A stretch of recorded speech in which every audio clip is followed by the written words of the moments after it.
arrancamos entonces con lo que es provisión de agua caliente. Si alguien tiene una duda, directamente interrúmpanme. Si estoy en la mitad de un concepto, lo que sea, quizás les pido un segundo que me aguanten hasta que lo termine o lo redondee, pero prefiero que me interrumpan y no que se queden con la pregunta esperando hasta el último momento. ¿Arrancamos entonces? ¿Les parece bien? Dale. Bárbaro. Bueno, vamos a ver un poquito de materiales, perdón, eso me lo había salteado, un poquito de materiales antes de ver agua caliente, que son los materiales que vamos a estar utilizando para la instalación de provisión de agua sanitaria. ¿Sí? Es agua sanitaria de consumo para los usuarios, tanto agua fría como agua caliente.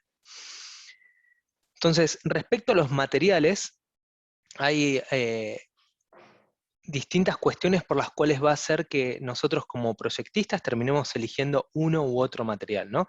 Hay cuestiones que son intrínsecas del material, por ejemplo, sus propiedades físicas, químicas, mecánicas. Con esto me refiero a la durabilidad que tienen, ¿no? Obviamente no todos los materiales tienen la misma durabilidad, o la misma capacidad de poder ser expuestos al sol, ¿no? Esto lo que tiene que ver con los rayos UV, la vida útil. Por supuesto tienen que ser aptos para transportar agua potable, eso de entrada, ¿no? Y lo aclaro porque hace muchos años, por ejemplo, se podían utilizar caños de plomo, y hoy ya no se pueden utilizar más porque el plomo se ha comprobado que contamina el agua que está transportando, y eso hace mal al usuario que después consume esa agua. Bueno, también distintos materiales tendrán distintas presiones admisibles en la cañería y en sus uniones, por eso son características propias del material. Y después también vamos a elegir el material según la instalación que nosotros estemos proyectando, ¿no? Habrá que ver cuál es la presión de funcionamiento, por ejemplo, de esta instalación.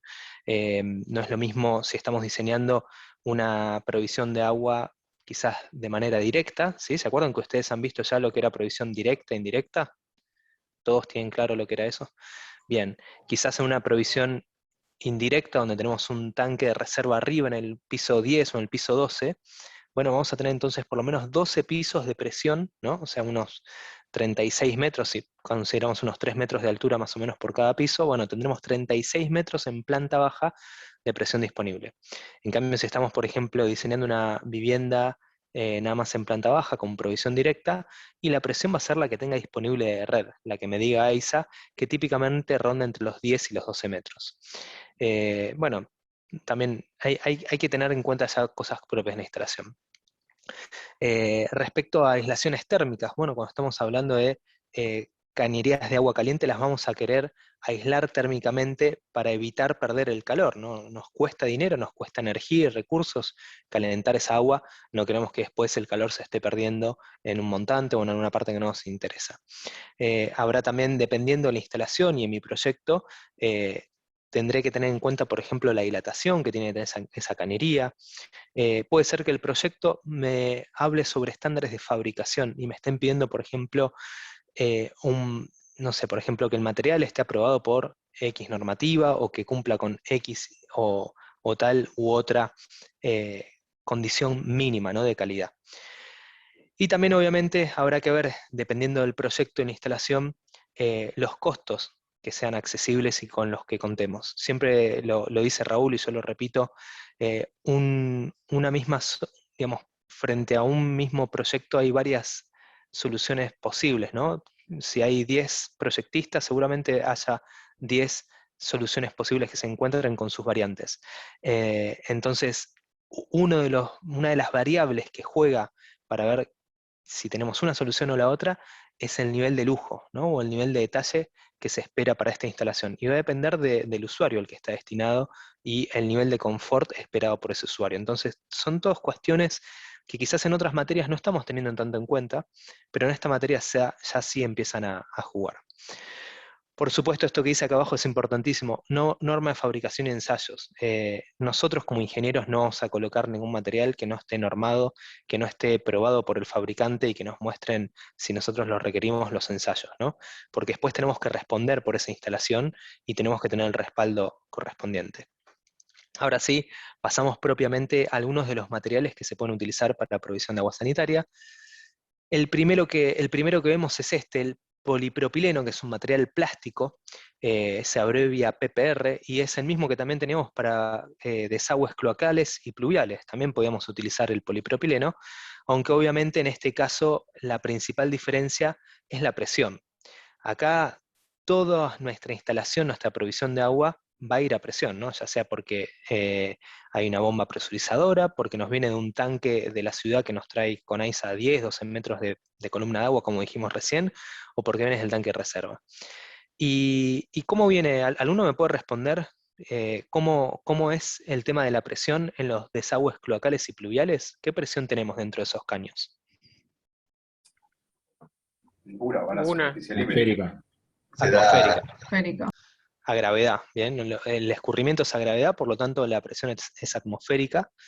No es el caso lo que sucede acá adentro. Eso va a hacer que entonces el calibre o el grosor de estos caños sea un poquito mayor. Fíjense, lo que estamos viendo en pantalla es la cantidad de accesorios y diámetros diversos que hay disponibles para las cañerías de polipropileno. Entonces, tienen una gran ventaja que es poder contar con muchas piezas.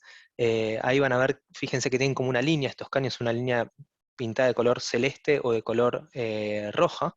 Eso quiere decir que se recomiendan unos para agua fría y otros para agua caliente. No sé si también alguien ya conoce cuál es la diferencia entre agua fría y caliente para los caños.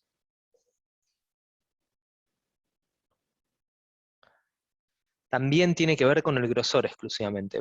Digamos, son un poco, los que tienen la línea roja son un poco más, tienen un grosor mayor, simplemente por una cuestión de aislación térmica, quizás también mayor, puede llegar a haber mayor diferencia de temperatura, con lo cual sufran una mayor expansión y contracción, entonces queremos que sean un poquitito más resistentes, pero más que nada tiene que ver con la aislación térmica que nos proporciona ese extra de grosor, ¿no?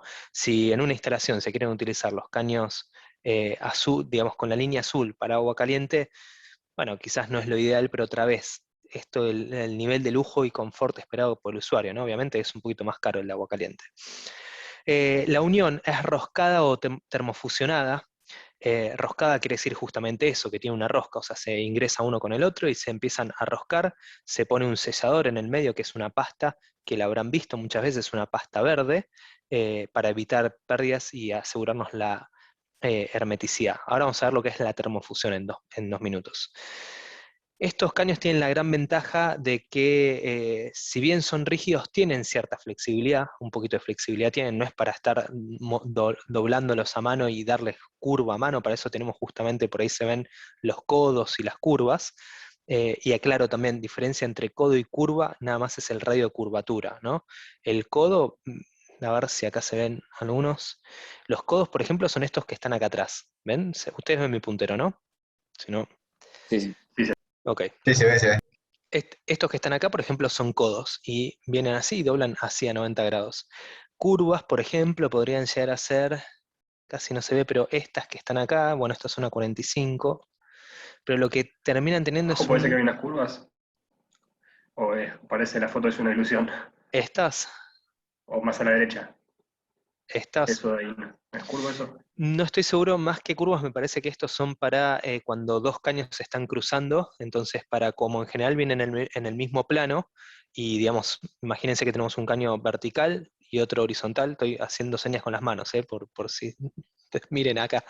Y obviamente, digamos, no pueden estar cruzándose, bueno, ahí tienen lo que se llama un pequeño solape, ¿no? Y también te venden la pieza exclusivamente para eso, para no tener que estar forzando los caños y que queden después forzados. Creo que es eso. Pero bueno, la diferencia entre codo y curva simplemente es el radio de curvatura. La curva tiene un radio de curvatura un poquito más amplio, entonces las pérdidas son menores.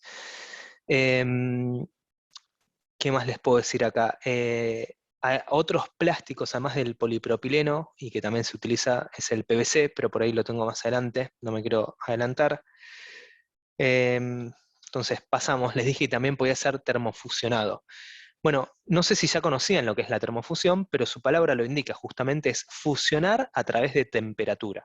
Entonces lo que estamos viendo acá es a la izquierda una plancha termofusora, que es un elemento que se conecta a la corriente a 220, y este elemento que está acá, donde está la parte metálica, se calienta, y como ven a la derecha el hombre está poniendo 2 tramos de caño, que, aclaración, estos caños que son de color amarillo, son también de polipropileno, pero son de gas, ¿no? Fue justo la foto que encontré, era para gas, por eso traigo esto, pero la termofusión se puede utilizar tanto para agua fría caliente como para gas, por ejemplo, ¿no? Entonces, este operario lo que está haciendo es pone los 2 extremos de los caños, ¿no? Por ejemplo, esto también además es el macho y hembra, ¿no? Uno se introduce dentro del otro, y los pone en estas boquillas. Los deja unos cierta cantidad de segundos, según lo que diga el manual, y después los saca y los pega entre ellos, espera unos segundos y eso se fusiona justamente, y ya se vuelve como un único material. Em, no hay mucho más para explicar, digamos, estas boquillas se pueden intercambiar en función del diámetro, digamos, acá tienen 2 para cada lado, digamos, un diámetro y otro diámetro mayor, y después esto del macho-hembra ya lo habíamos visto, o el espiga-enchufe, ¿no? Fíjense que después lo que va a terminar sucediendo es que este tramo, que es recto, se va a introducir acá como si fuese dentro de una cabeza. ¿Quedó claro? ¿Alguno se mareó en toda esta explicación? No, quedó todo claro. Quedó claro. Gracias. Bueno, ventajas de la termofusión. Es una unión relativamente rápida y sencilla, lo único que hay que tener es la plancha termofusora, y es bastante confiable, ¿no? ¿Y por qué nos importan tanto las uniones? Porque son nuestros posibles puntos de conflicto el día de mañana. Eh, hay que supervisar muy bien en una obra todas las uniones. Por supuesto que después hay que hacer pruebas hidráulicas y asegurarnos que no tengamos pérdidas ni goteos en las uniones, ¿no? Importante, pero por eso es que le damos tanta importancia no solo al material, sino también a las uniones. Otro material también plástico que puede ser utilizado para el transporte de agua sanitaria, de consumo sanitario, es el polietileno. El anterior era el polipropileno, este es el polietileno. La ventaja es que esto es como si fuese una especie de manguera, esto sí ya es mucho más flexible, y justamente ahí radica su ventaja, de que al ser más flexible quizás es más útil, se usa mucho para riego, por ejemplo, porque uno puede agarrar, comprar este rollo con un montón de metros, lo distribuye en el jardín o donde necesite, sin necesidad de realizar uniones. Digamos, ¿por qué? Porque podemos hacer un gran recorrido. En el otro caso tenemos que comprar los caños que vienen a lo sumo, si no me equivoco, no me acuerdo si de 3 o de 6 metros máximo, ¿no? Acá los rollos son mucho más largos, y la unión también es a través del sistema de espiga-enchufe con un accesorio, que acá no se ve, pero es un accesorio que se puede colocar en los 2 extremos, y eso nos permite hacer la unión. Típicamente nosotros en nuestra instalación en un edificio lo que vamos a tener adentro, tanto los montantes como ya en el acceso a los núcleos sanitarios, a los baños, a las cocinas, vamos a tener en general polipropileno. También se puede utilizar el PVC, la unión también es espiga-enchufe, pero hay que sumarle un adhesivo, ¿bien? Que es un pegamento que se pone ahí para evitar que se separen las piezas. Se puede utilizar también acero inoxidable. Acá lo que estamos viendo es el caso típico de, probablemente si ustedes, es el flexible que probablemente ustedes tengan debajo de la pileta de cocina. Digamos, fíjense, y esto a mí me encanta, ¿no? Aprovechemos, estamos en casa encerrados, pero aprovechen a empezar a investigar sus instalaciones, en su casa, en su baño, abran abajo de la pileta de la cocina, fíjense qué hay, para empezar a entender un poquito. Si ven un edificio y tienen acceso al pleno y tienen una puertita, abran también y miren. Me parece que es súper interesante entender, mira, sí funciona esto en mi propio edificio, y les va a quedar más grabado. Pero bueno, puede ser también acero inoxidable, no solamente así mallado, digamos, con la posibilidad de ser un flexible, sino que hay acero inoxidable directamente en forma de tubo, ¿no? Digamos, similar a esto que estamos viendo, pero acero inoxidable.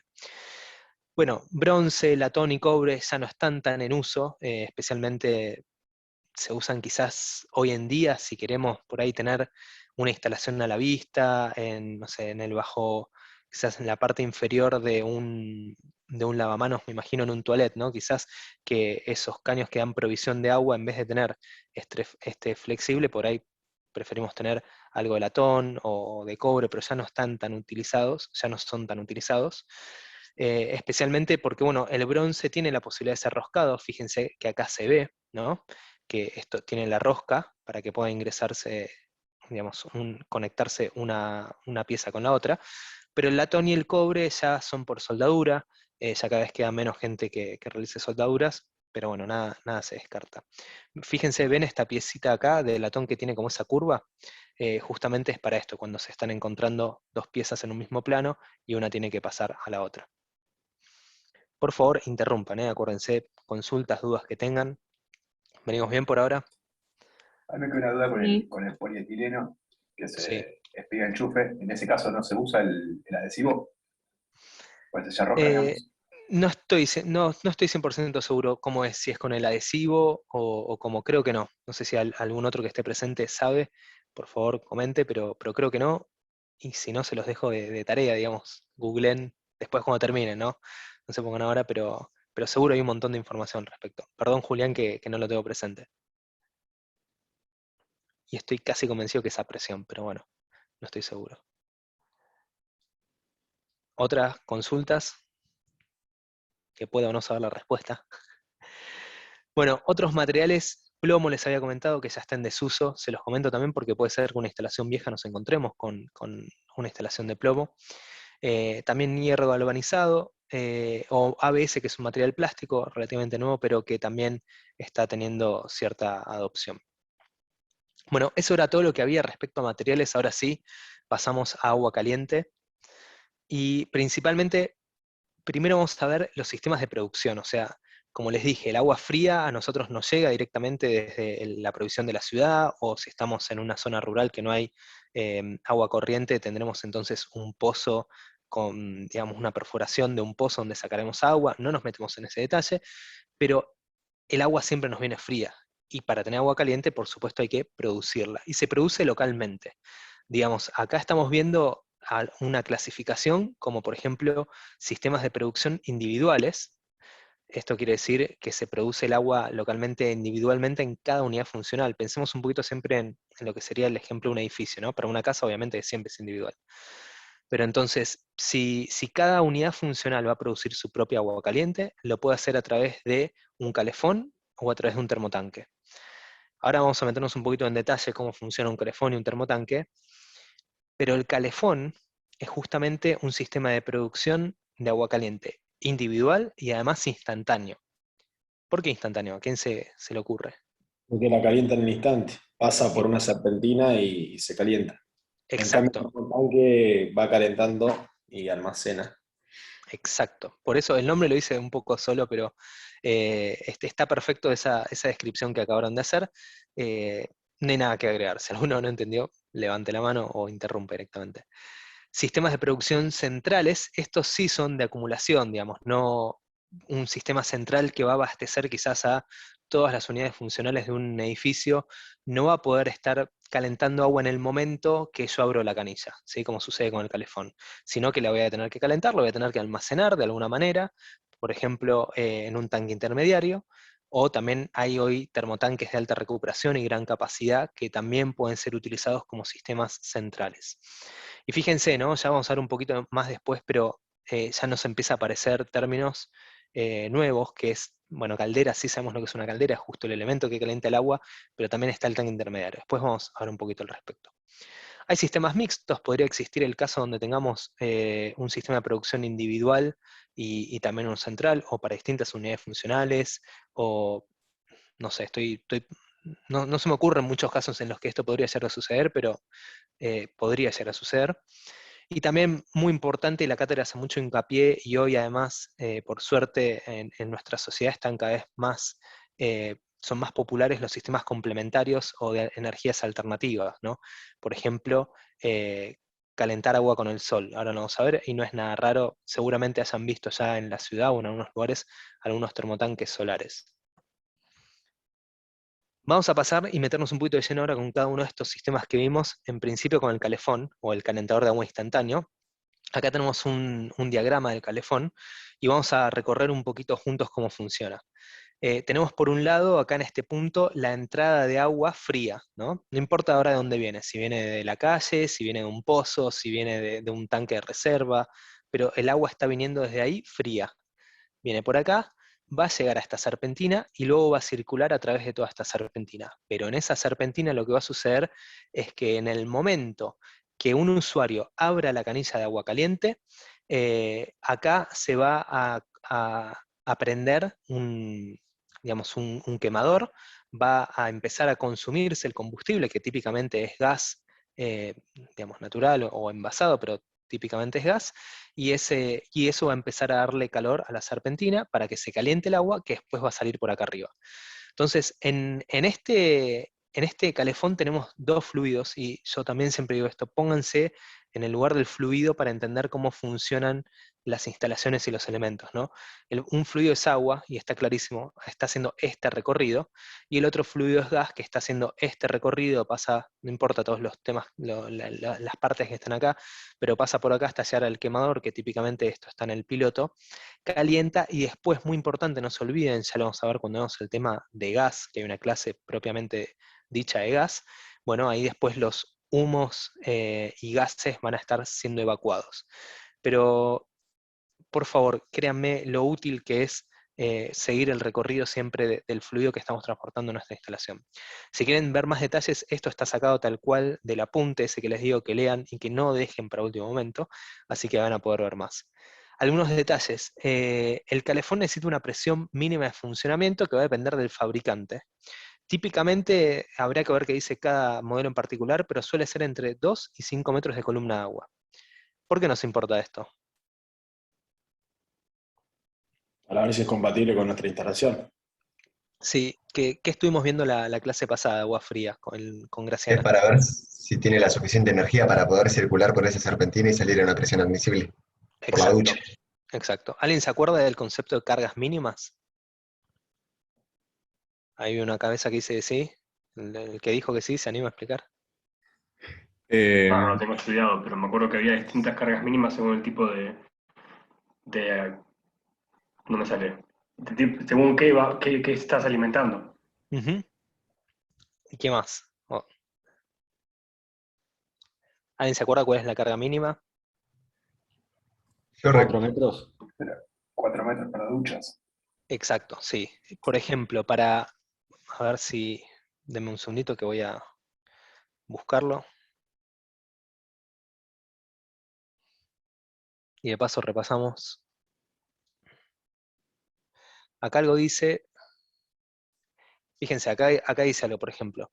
Las bajadas para columna mixta tienen que tener una carga mínima de 4 metros. ¿Qué quiere decir esto? Que si esta ducha no tiene por lo menos 4 metros de distancia con el fondo del tanque, entonces voy a tener que o levantar el tanque más arriba, o, ¿qué otra alternativa?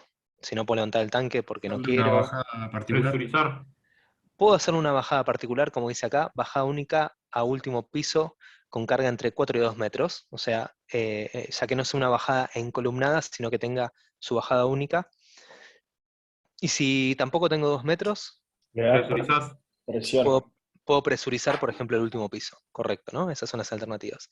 Entonces, el calefón es un poco más demandante, ¿no? Nos está diciendo acá, según el fabricante, va a necesitar, y vamos a volver ahí, por lo menos entre 2 y 5 metros de columna de agua. Entonces, es importante tenerlo en cuenta en nuestro diseño. Otro detalle, obviamente no hay reserva, no hay agua caliente acumulada esperando ser consumida, sino que dijimos que se consume, se produce en el momento que se va a consumir.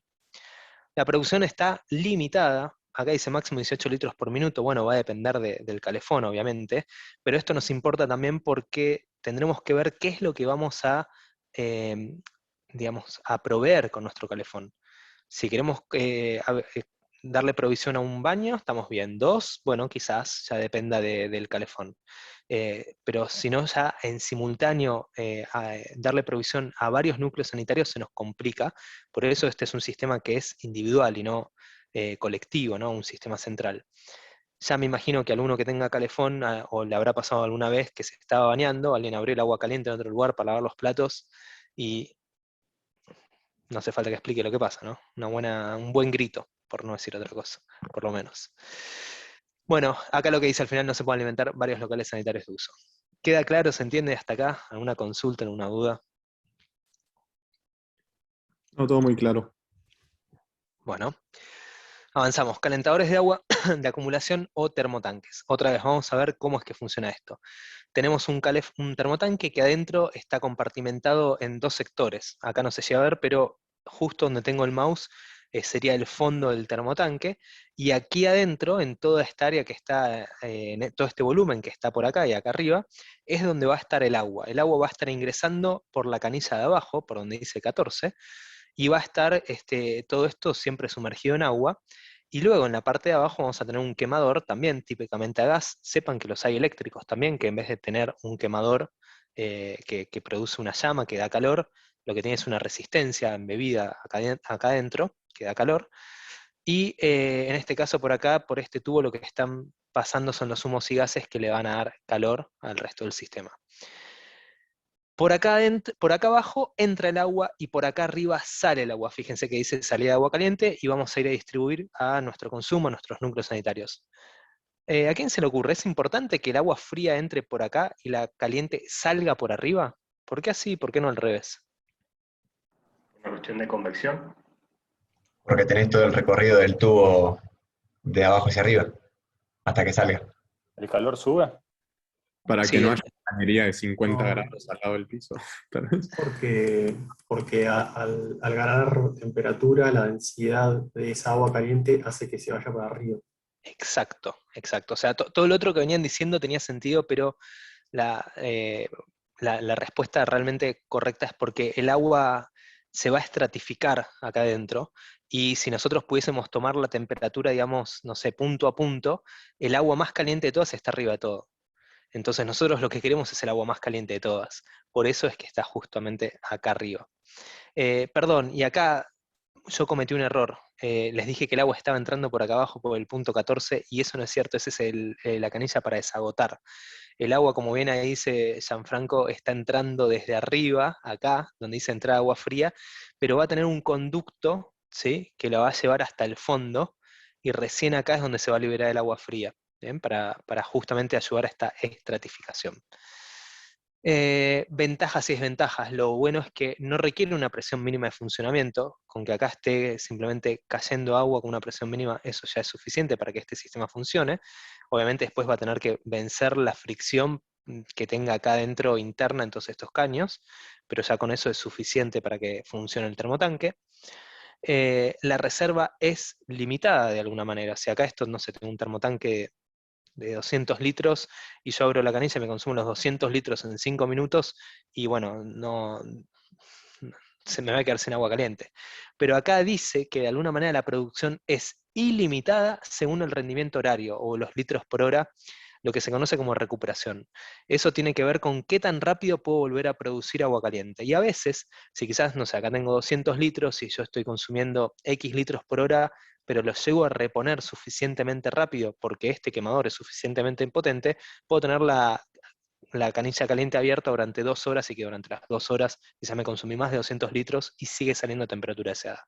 Para nada recomendable, obviamente hay que cuidar los recursos, tanto el agua como la energía, y no es simplemente una frase bonita, digamos.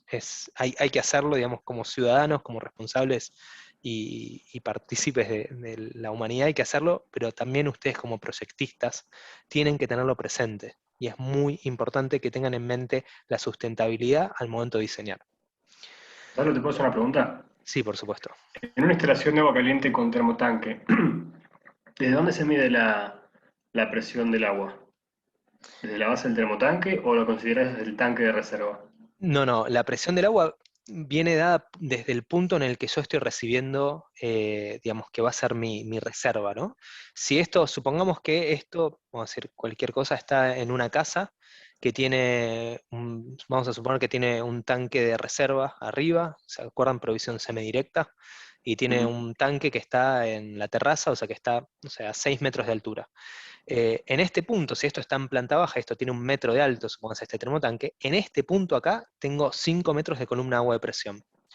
Acá voy a tener 6 metros de columna de agua de presión en el fondo del termotanque, y acá en la salida de agua caliente otra vez voy a tener 5 metros de columna de agua a presión. Y a medida que avanzo sigo teniendo 5 metros porque es lo que estoy midiendo entre este valor, ¿sí?, y mi pelo de agua del tanque de reserva. ¿Queda claro? Claro.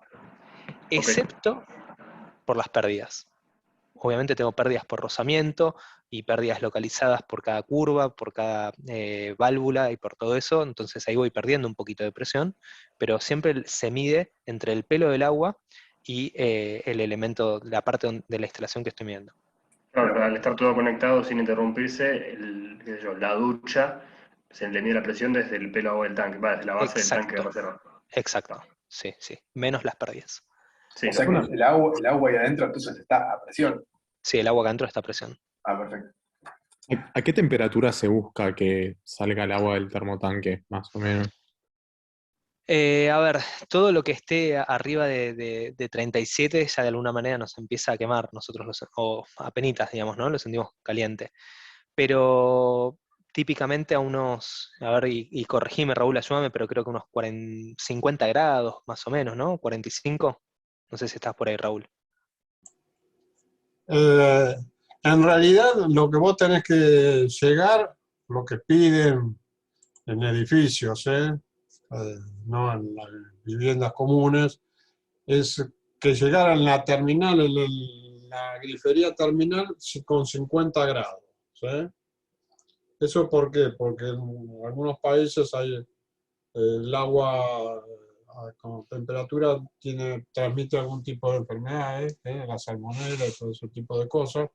Entonces, estando a esa temperatura, llegando a esa temperatura, porque piensen que el agua caliente no es que está continuamente circulando, sino que en algún momento está permanente en la cañería y yo abro la grifería y empieza a circular. Así que en general van a ver que la temperatura a boca de última grifería o canilla de servicio es 50 grados.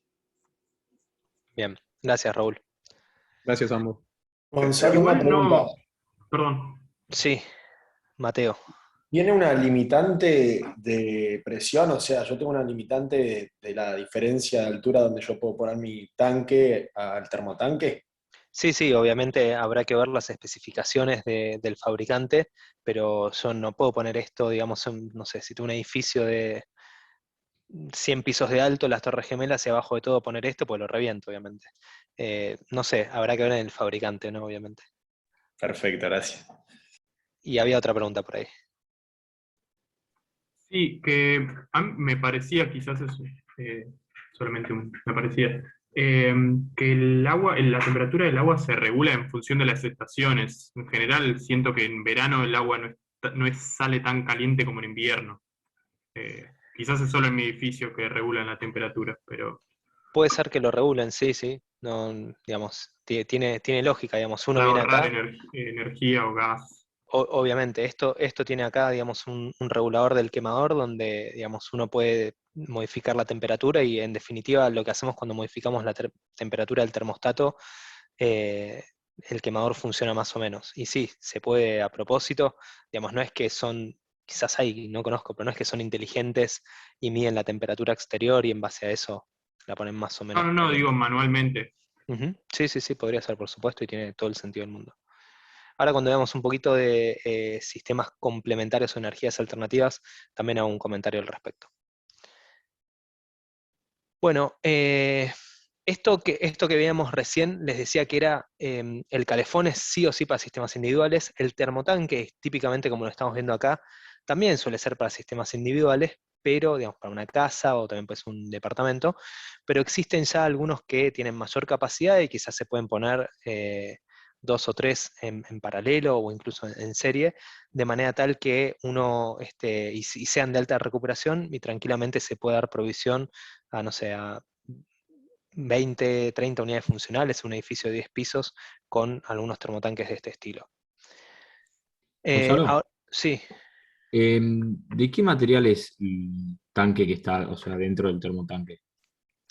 en general son de chapa, Ok, perfecto. o chapa o acero inoxidable, ¿no? Digamos, dependiendo también de la calidad. Me imagino que la parte interna que está en contacto con el agua debe ser de acero inoxidable. Y están Ok, recubiertos en chapa afuera. gracias. No, de nada. Siempre, y otra recomendación, ¿no? También que he visto con el paso del tiempo, siempre cuando vayamos porque hay preguntas ya más específicas del termotanque, si puede soportar cuántos metros de presión o de qué material, siempre cuando nosotros diseñamos una instalación, tenemos que leernos y conocer a fondo todas las especificaciones que da el fabricante, ir a buscar el folleto técnico y las especificaciones técnicas para saber qué es lo que dice, no sé, la vida útil, cuidados a tener en cuenta. No podemos asumir, listo, decía está el termotanque, tráemelo, ponelo acá y punto, me voy. No, voy a leerme absolutamente todo, ¿no? Detalles, pero que se los recomiendo. Eso para mí hace un buen profesional. ¿Tengo una pregunta? Sí, Con por respecto al supuesto. mantenimiento Sí, del termotanque, que sí. se llena de sarro usualmente, Ujú. y ahora que estábamos hablando nos dimos cuenta que el tanque está a presión, con lo Mm. cual para limpiarlo hay dos entradas, una entrada y una salida, y bueno, el número 14 que está ahí abajo. Ujú. En ese caso, ¿se dice que el termo cumplió la vida útil y se cambia? No, se ¿O limpian. se limpia? Sí, hay que limpiarlos regularmente a los termotanques. Perfecto. Y para limpiarlo, obviamente, se cierran las llaves, una a la entrada, probablemente también haya una llave a la salida, porque si no, lo que hay que hacer es cerrar, digamos, en este esquema, tal cual se está viendo, se cierra esta llave de acá, se abre esta de acá, se vacía el termotanque por completo, se va también a vaciar toda la columna de agua que esté acá y que llegue hasta las duchas del último piso, se va a vaciar toda, y recién hay una vez que se vació, se puede limpiar. Típicamente acá también debería haber una llave de paso a la salida. Bueno, ahora sí avanzo a lo que es el primer sistema de generación central que estamos viendo, que en este caso está representado acá por una caldera y un tanque intermediario, ¿no? Esto que vemos acá, caldera, tanque intermediario, veamos un poquito lo que les decía siempre, cómo es el recorrido, ¿no? Y entendamos.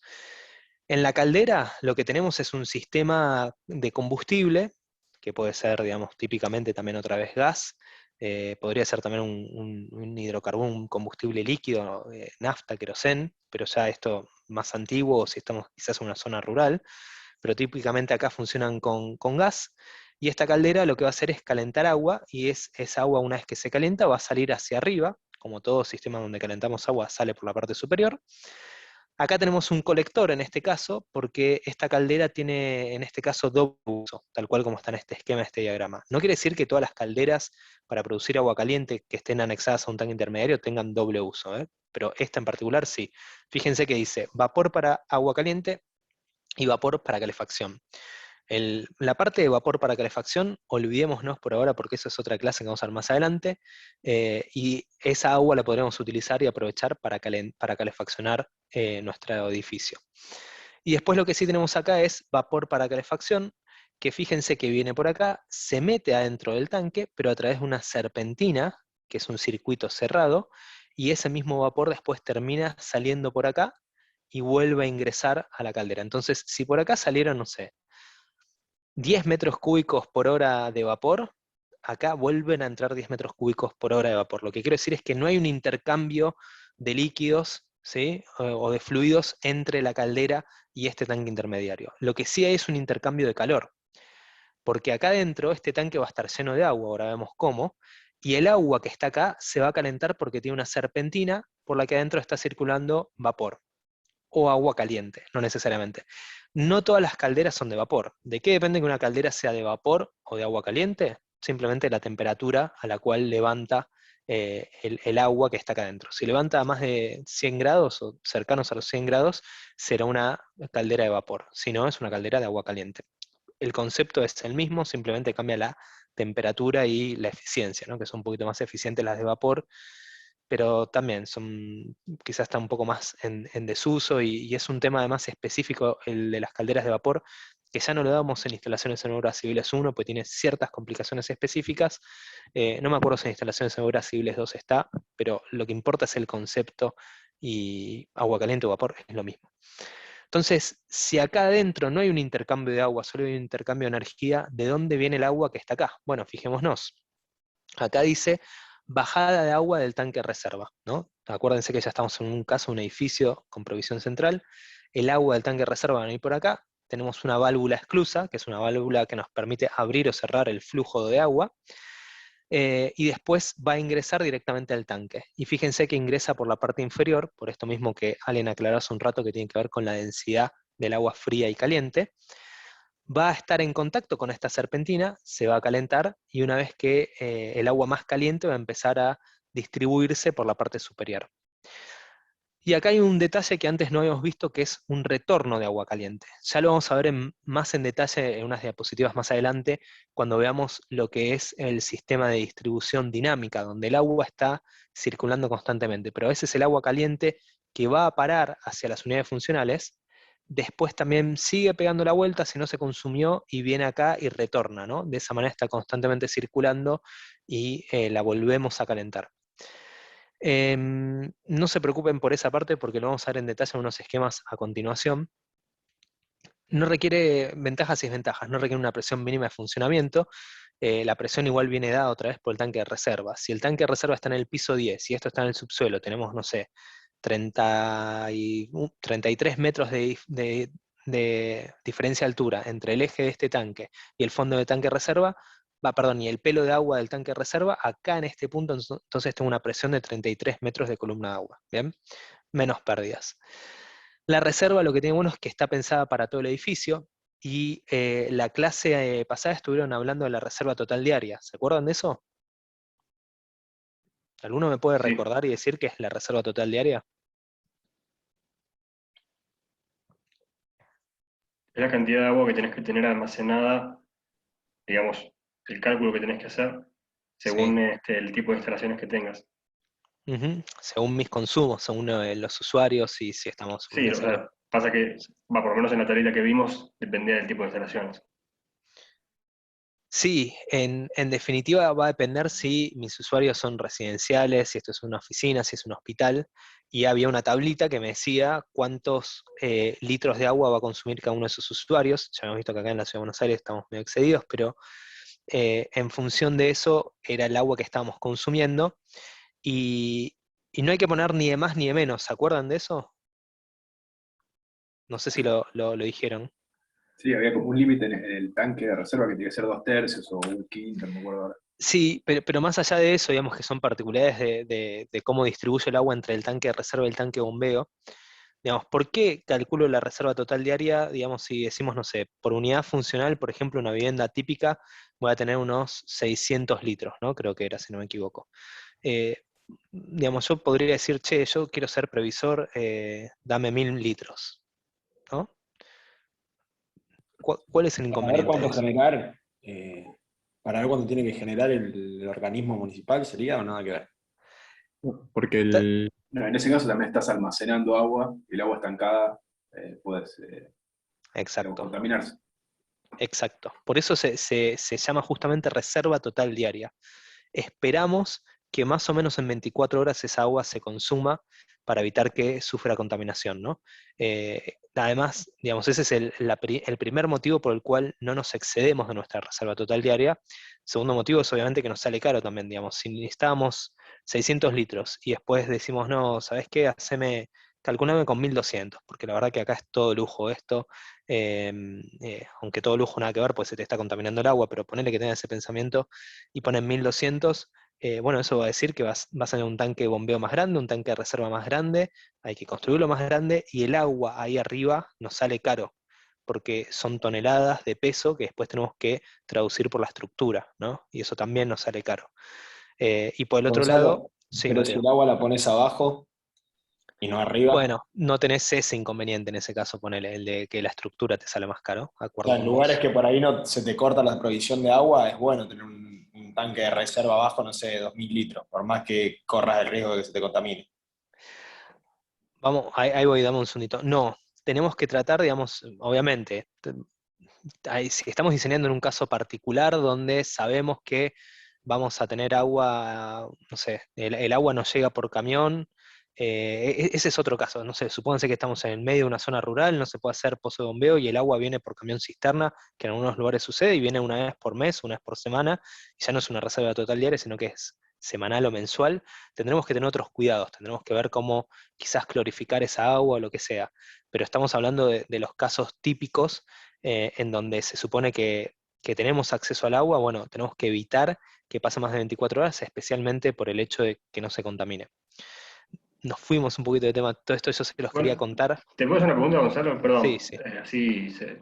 Ese número que nosotros calculamos como reserva total diaria, ¿está teniendo en cuenta el hecho de que, digamos, yo no voy a estar consumiendo agua constantemente las 24 horas, ¿no? Digamos, porque a mí me da, no sé, 600 litros, como dijiste vos, ¿no? Y yo esos 600 litros lo voy a consumir a lo largo del día, pero cuando yo me esté consumiendo, el tanque se va a estar llenando, porque hay presión de la red.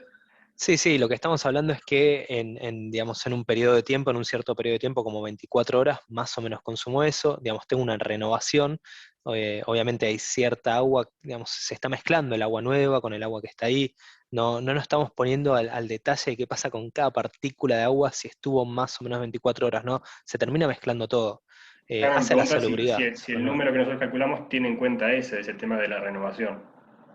Sí, justamente 600 litros es lo que vamos a consumir y eso es lo que nosotros vamos a diseñar. Si esperamos que el usuario consuma 600 litros, bueno, haremos un tanque de 600 litros, ¿se entiende? Que es para 600 litros es lo que hice para una familia tipo con un baño de principal, un baño de servicio y una cocina. Pero aguántame un segundo porque acá lo que quería decir entonces, cuando veníamos hablando de la reserva, es que eso no está contemplando el agua caliente. Para el agua caliente hay que considerar 100 litros extra, ¿no? Entonces ahí ya pasan a ser 700 litros, ¿sí? Para una vivienda tipo. Y esto se los comento porque están próximos a arrancar su trabajo práctico número 2, donde lo primero que van a hacer seguramente es justamente dimensionar la reserva total diaria para poder dimensionar sus tanques de bombeo y su tanque de reserva. Entonces tengan en cuenta esto, que la tabla esa es para agua fría, agua caliente hay que sumarle 100 litros. Dicho esto, igual, ¿quedaron preguntas todavía? Vamos, no. Ok. Sí, yo tengo una, perdón, Sí. llegué tarde. No pasa. La caldera, ¿cómo recircula el agua ahí adentro? No entiendo cómo. Si es un circuito cerrado, eso lo entiendo. Sí. ¿Qué energía hace que circule el agua? Bien. Dame un minuto, Lo que sucede acá es lo que se conoce como termosifón, ¿no? Que ya lo vamos a ver también un poquito más adelante, pero el agua caliente va a subir hacia la... Supongamos que, olvidémonos que es de vapor, ¿no? Sino que es de agua. El agua caliente va a acumularse en la parte superior de la caldera y naturalmente va a querer subir para llegar hasta este punto, ¿no? Y acá lo que está pasando en la serpentina es que el agua en la serpentina pierde energía porque le entrega calor al agua del tanque intermediario, y se va a ir enfriando. Entonces, el agua en este punto está más fría que el agua en este punto, ¿estamos de acuerdo?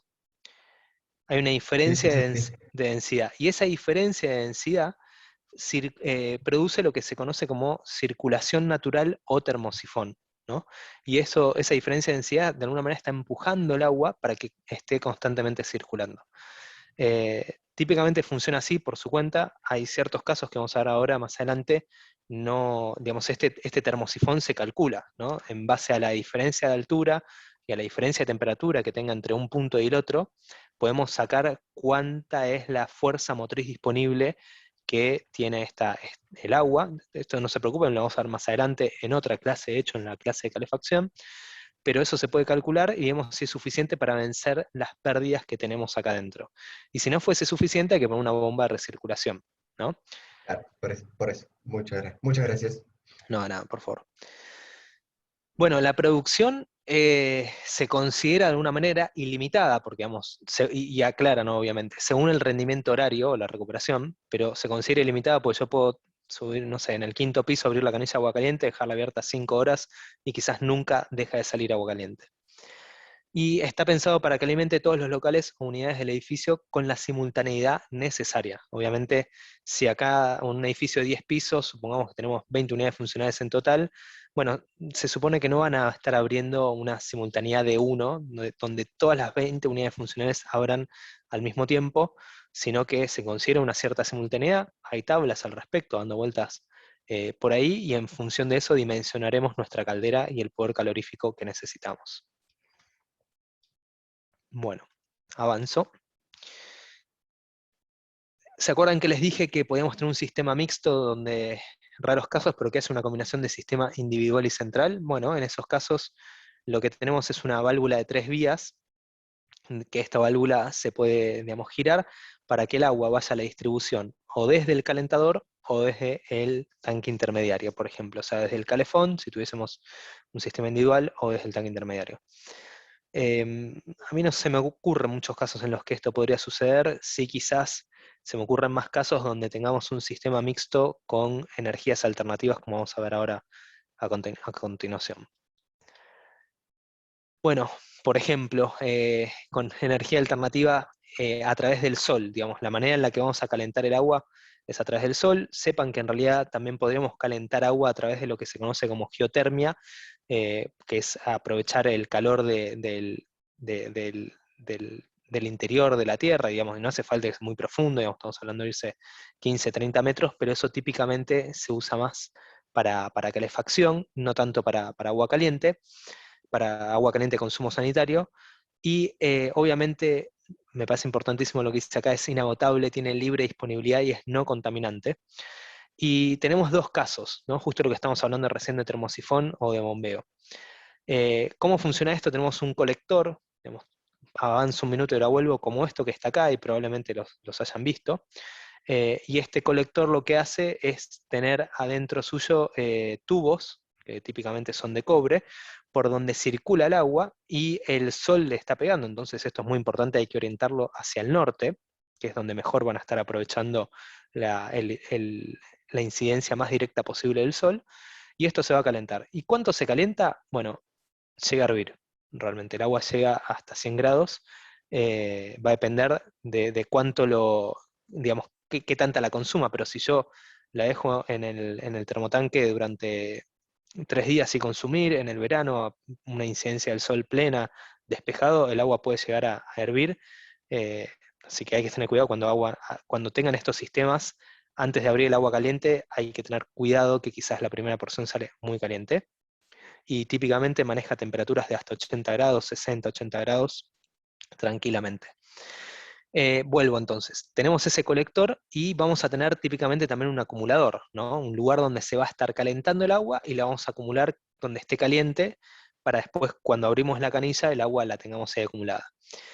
En este caso, donde el acumulador está más alto que el colector, el agua se empieza a calentar acá y como dijimos recién, por diferencia de densidad, el agua va a subir hasta acá y se va a quedar acá en el acumulador.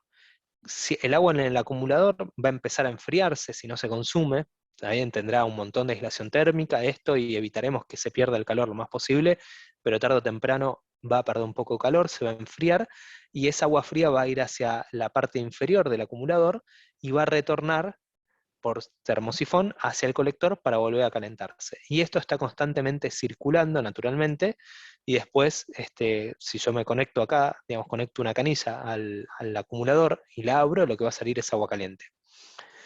Pero típicamente no tenemos este caso, muchas veces, digamos, hay algunos que sí, pero muchas veces lo que tenemos es este otro caso, porque el colector lo estamos poniendo en la parte superior, digamos, o sea, en el techo de la casa, y a veces ese acumulador, ese termotanque, está en una parte inferior. Entonces el termosifón no se da automáticamente, sino que hay que ayudar a que este circuito suceda. Para eso hay que poner una bomba ahí, que es una pequeña bomba circuladora con poca potencia, suficiente nada más para vencer la fricción, y que esto circule. Les iba a decir algo, ya hay sistemas que vienen integrados y que son de esta manera, que tiene y déjenme googlear por si alguno nunca vio, lo bueno que estamos acá.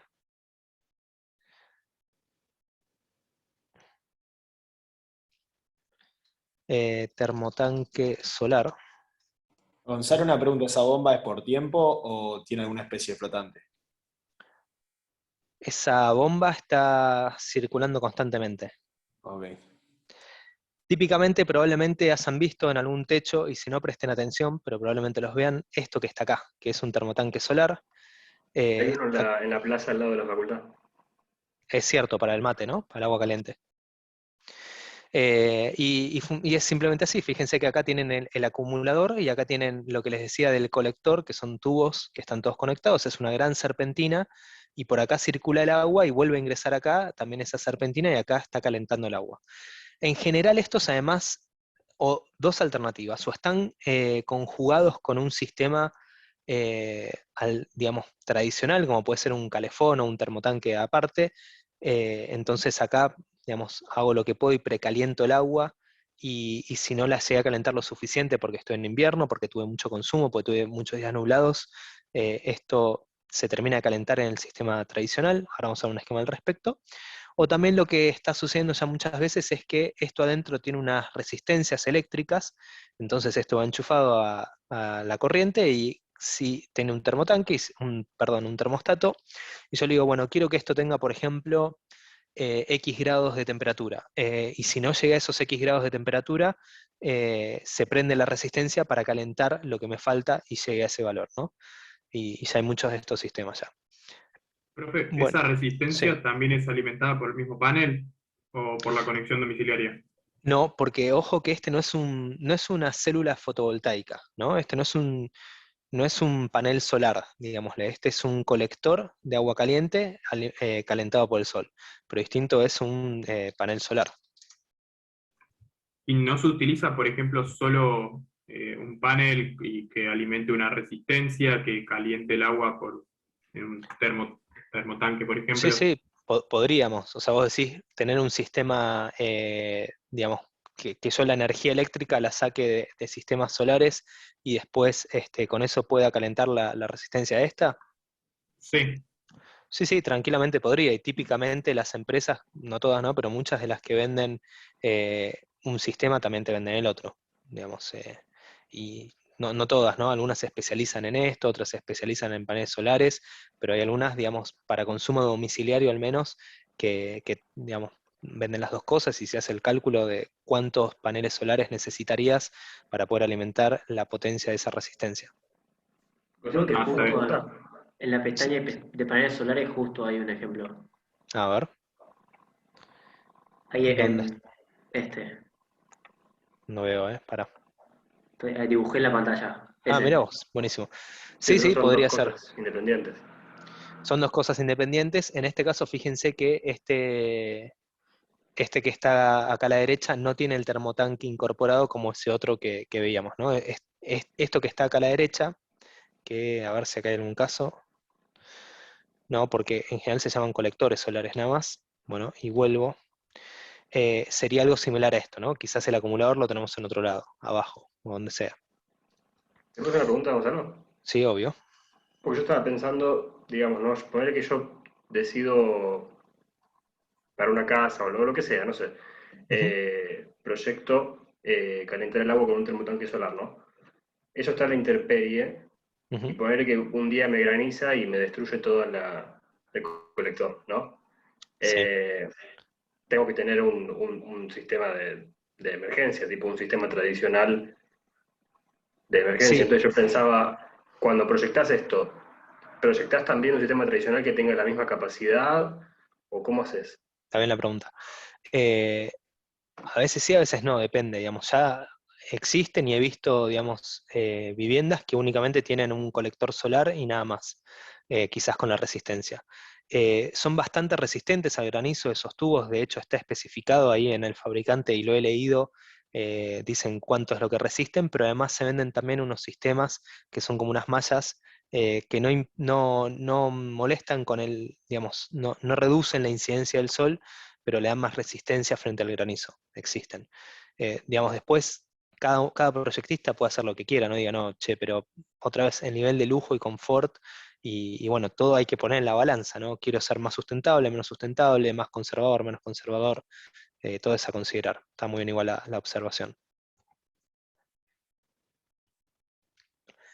Bueno, esto es un poquito más de lo que vimos, y en este caso, por ejemplo, hay un sistema mixto, que los hay, de hecho, digamos, tener, por ejemplo, un termotanque, donde este termotanque, digamos, o lo que podríamos llamar como un tanque intermediario, está siendo sí, alimentado de energía por dos serpentinas distintas, en este esquema que vemos. Una serpentina que viene acá del acumulador solar, y otra serpentina que puede venir, por ejemplo, en una caldera, ¿no? Típica a gas o a leña, lo que ustedes quieran, y bueno, ya será un sistema quizás un poco probablemente si queremos que funcione automáticamente y de manera transparente, va a tener un controlador, digamos una pequeña computadora que esté sensando la temperatura adentro del tanque, que esté sensando la temperatura también en los colectores de mando y de retorno de cada una de estas serpentinas, de manera tal que pueda darle la indicación a esta caldera: prendete, apagate quemador, también a las bombas de recirculación, por favor préndanse, recirculen o apáguense o lo que sea, ¿no? Bueno, pasamos ahora a lo que es sistemas de distribución. Son las 20:08, no los quiero cansar. ¿Les parece? Hacemos una pausa hasta 20:15 y seguimos. Así ya estamos pasándonos un poquito de la mitad de la clase, pero así estiran un poco las patas, si están tomando mate, recargan, van al baño, lo que necesitan y volvemos, ¿dale? Nos va a entrar más en el cerebro si estamos despejados. Así que volvemos y cuarto. Dale. Dale, buenísimo. Gracias.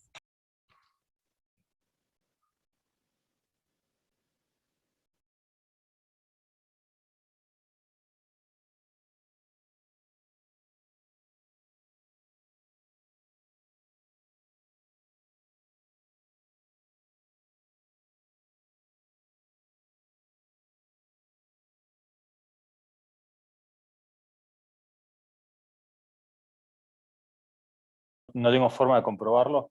¿Las calderas tendrían que estar, tipo, por un tema de seguridad, en una planta superior, o sea, en el último piso? ¿O estoy equivocado? No necesariamente, porque ¿qué quiere decir un tema de seguridad? Sí, porque si se prende fuego, el fuego sube y como que impide que la gente evacúe el edificio, y si está en la última planta, no. Pero no se lo escucho. No necesariamente. No hay ningún reglamento que diga nada al respecto, no que yo conozca, no en la Ciudad de Buenos Aires, sin duda, y no creo tampoco en ninguna parte de la República Argentina. No los conozco todos, obviamente, pero lo cierto es que las calderas pueden estar en un subsuelo, típicamente de hecho están en los subsuelos, y no debería por qué, digamos, prenderse fuego. No, entiendo, ¿no? que tienen ahí realizan una combustión, pero no por eso quiere decir que sean tan factibles de prenderse fuego. A ver, ¿puedo agregar algo? Sí, por supuesto. Bueno, en general depende del edificio como proyecto de la ubicación de la sala de máquinas, ¿no? O sea, el edificio que siempre vamos a ver en Torre Madero, la caldera está a nivel azotea, o sea, en la terraza, en el último piso. Eso que tiene algunas ventajas y otras desventajas. La primera ventaja que tiene es que yo suministro la caldera con gas a media presión, con lo cual la cañería que tengo desde la entrada hasta el último piso tiene un diámetro mucho más chico que si fuera de provisión de gas natural, ¿sí? Eso es una ventaja. Después la otra ventaja es la que dijiste vos con respecto a incendio y la explosión, qué sé yo. Las calderas deberían y tienen obligación de mantenerlas y que haya un profesional que realmente controle el mantenimiento. Es decir, el problema de la caldera no es la caldera en sí, sino el quemador. Después, si está en planta baja, bueno, el suministro, digamos, a nivel demanda también mayor diámetro de cañería. Y si está en la azotea, yo tengo que poner un elemento, una bomba recirculadora para que funcione el sistema de agua caliente central, si no, no funciona. Ahora vamos a hablar de eso, para explicarlo. Básicas. Gracias, Raúl. ¿La forma de calentar agua de la caldera es a la cañería directa? ¿Tipo el fuego a la cañería? No sé si me explico. Si el fuego está cayendo directamente sobre la serpentina, no, en general, digamos, son los humos y gases que están en contacto directo con la cañería.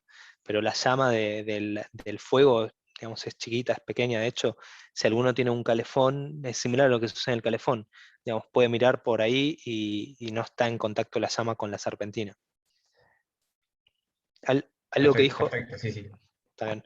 Algo que dijo ahí Raúl, respecto a la visita que solemos hacer. Nosotros hacemos una visita a obra, en realidad no es obra porque el edificio ya está construido, no sé cuántos años tiene, pero que es muy interesante y venimos prometiendo ya, este es el tercer cuatrimestre, que cuando termine la cuarentena, la pandemia, los vamos a llevar. Por las dudas dejamos de prometer, ¿no, Raúl? Porque si no vamos a ir en algún día con 400 alumnos a la vez, no nos van a invitar nunca más. Cuando nos quieran llevar vamos a estar laburando ahí ya. Claro. Traemos a los No va a profesionales. faltar oportunidad. Tal cual. No prometemos nada, pero sí, obviamente, cuando se retomen estas visitas, esta visita que hacemos especialmente, se llama la Torre Madero, es un edificio ahí en la zona de Retiro, que es muy interesante porque, bueno, tiene muchas instalaciones para recorrer y vamos tienen una persona directamente, un ingeniero que está constantemente ahí realizando mantenimiento en las instalaciones y nos hacen un recorrido muy interesante que les recomiendo que se haga cuando se pueda ir. No sé, nos organizaremos, no prometo nada, no sé cuántos seremos, pero bueno. Volviendo un poco a esto, sistemas de distribución, ¿no? Ahora vamos a hablar del agua. Una vez que la calentamos, ya hablamos de los sistemas de producción, cómo la hacemos llegar, cómo la distribuimos hasta los usuarios. Y este es el primer caso, lo que se conoce como la distribución estática. ¿Y por qué es estática? Porque, como dice acá, el agua circula solo si abrimos un grifo. Eso quiere decir, fíjense, acá tenemos el esquema del corte de un edificio, donde teníamos nuestro tanque de reserva, quizás en la última planta. Acá no se ve el tanque bombeo, que puede estar por ahí también. Tenemos el tanque de reserva en la última planta, y de ahí tenemos una bajada de agua fría, ¿no?, que va a ir hasta el tanque intermediario. En el tanque intermediario se va a estar calentando el agua, producto del intercambio de energía con la serpentina que viene de la caldera, y después el agua caliente va a subir por la montante para poder ser consumida por los distintos usuarios. Pero en este piso, por ejemplo, digamos, el agua no va a estar circulando por esta montante hasta no sea que alguien abra una canilla. Entonces lo que termina sucediendo es que todo el agua que está acá en el montante va a empezar a perder temperatura, se va a enfriar porque no está en contacto con esta serpentina constantemente, y probablemente cuando abramos la canilla lo que va a suceder es que tengamos que esperar un tiempito hasta que primero salga todo el agua fría y después el agua caliente. Por eso acá dice, con producción individual, este sistema es viable. O sea, ¿se acuerdan lo que era producción individual cuando estamos produciendo directamente en la unidad funcional?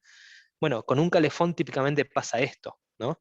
El agua que está entre el calefón y mi canilla está ahí estática, y cuando yo abro la canilla de agua caliente empieza a circular, primero sale todo el agua fría que estaba ahí adentro, y después ya empieza así a salir el agua que se calentó. Pero con producción central tiene inconvenientes como esto digamos, de la rapidez y el derroche de agua también hasta que podemos utilizar el agua caliente. Un detalle, fíjense que acá tenemos un escape. Digamos, esto quizás en otra instalación aún no lo habíamos visto, pero tenemos que tener un escape ¿para qué? ¿El vapor sale? Exacto. Acá como tenemos agua que digamos, que se producen vapores, ¿no? Se evapora, no necesariamente tenemos que tener agua a 100 grados para que se produzca evaporación.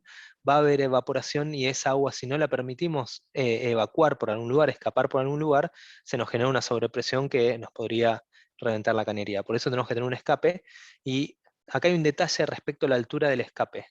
¿Quién me la puede marcar y cuál es ese detalle respecto a la altura? ¿Dónde está rematado? Tiene que estar por encima del tanque. Arriba del tanque de reserva. Exacto, arriba del tanque de reserva. Porque si yo a cualquiera le pregunto cuál es la presión disponible, por ejemplo, no sé, acá en este punto donde tengo el mouse, ¿cuál es la presión de agua que tengo acá cuando abro la canilla? La diferencia del de pelo de agua al tanque. y el pelo de agua. Exacto. Exacto. La diferencia entre este pelo de agua y este punto, no sé, 3 metros, 4 metros, pónganle, menos las pérdidas que hayamos tenido ahí, estoy de acuerdo con ustedes. Entonces, y se los comento esto para que presten atención al trabajo práctico, porque ha sucedido a veces que no se dieron cuenta de este detalle y ponían el escape por acá, no sé, a esta altura, o 30 centímetros por encima del nivel de azotea. ¿Qué va a pasar? Se nos va a vaciar todo el tanque de reserva, va a vaciarse por ahí hasta que no quede ni una gota de agua. Lo que va a quedar de agua es solamente lo que está de este nivel hacia abajo. Acá hay una planta, una distribución en planta de esto. Fíjense que en nuestro pleno, donde típicamente antes ustedes en las otras instalaciones veían que estaba circulando, perdón, donde tenemos quizás nuestro desagüe local, nuestro caño de descarga de ventilación, donde quizás también tenemos un pluvial que esté bajando desde la terraza, bueno, ahí también vamos a tener el agua fría, y en este caso solamente un montante, que se nota de esta manera. Está punteado acá porque está, digamos, embebido dentro de la pared, pero después, ¿qué tenemos ahí apenas salimos de la montante? Y esto ya lo explicó Raúl el martes. Llave de paso. Llave de paso. ¿Y por qué? ¿Se acuerdan? Por si hay que hacer mantenimiento. Exacto, si hay que hacer un mantenimiento, y supónganse que tenemos que cambiar, no sé, el lavamanos por otro distinto, o se nos rompió la canilla o lo que sea, o no sé, estaban cambiando los cerámicos y con la agujereadora agujerearon un caño acá y esto empieza a perder agua. Bueno, tenemos que poder rápidamente encontrar la llave de paso, cerrarla y asegurarnos que ya no haya más agua en esta zona. No podemos decir, uy, pará, esto está en la terraza, la llave la tiene el portero, ir hasta acá para recién cerrar esta llave de paso, o en el subsuelo, si acá tenemos un colector, cerrar esto. Por eso la llave de paso es imprescindible tanto para agua fría como para agua caliente. Cada sistema tiene que tener su llave de paso dentro de cada baño, y además lo más cercanas posibles al montante, porque que nos quede solo este tramito, en este caso, por ejemplo, donde no podríamos hacer mantenimiento y cortar el agua desde acá. ¿Alguna consulta respecto a esto que vimos hasta ahora, de la distribución?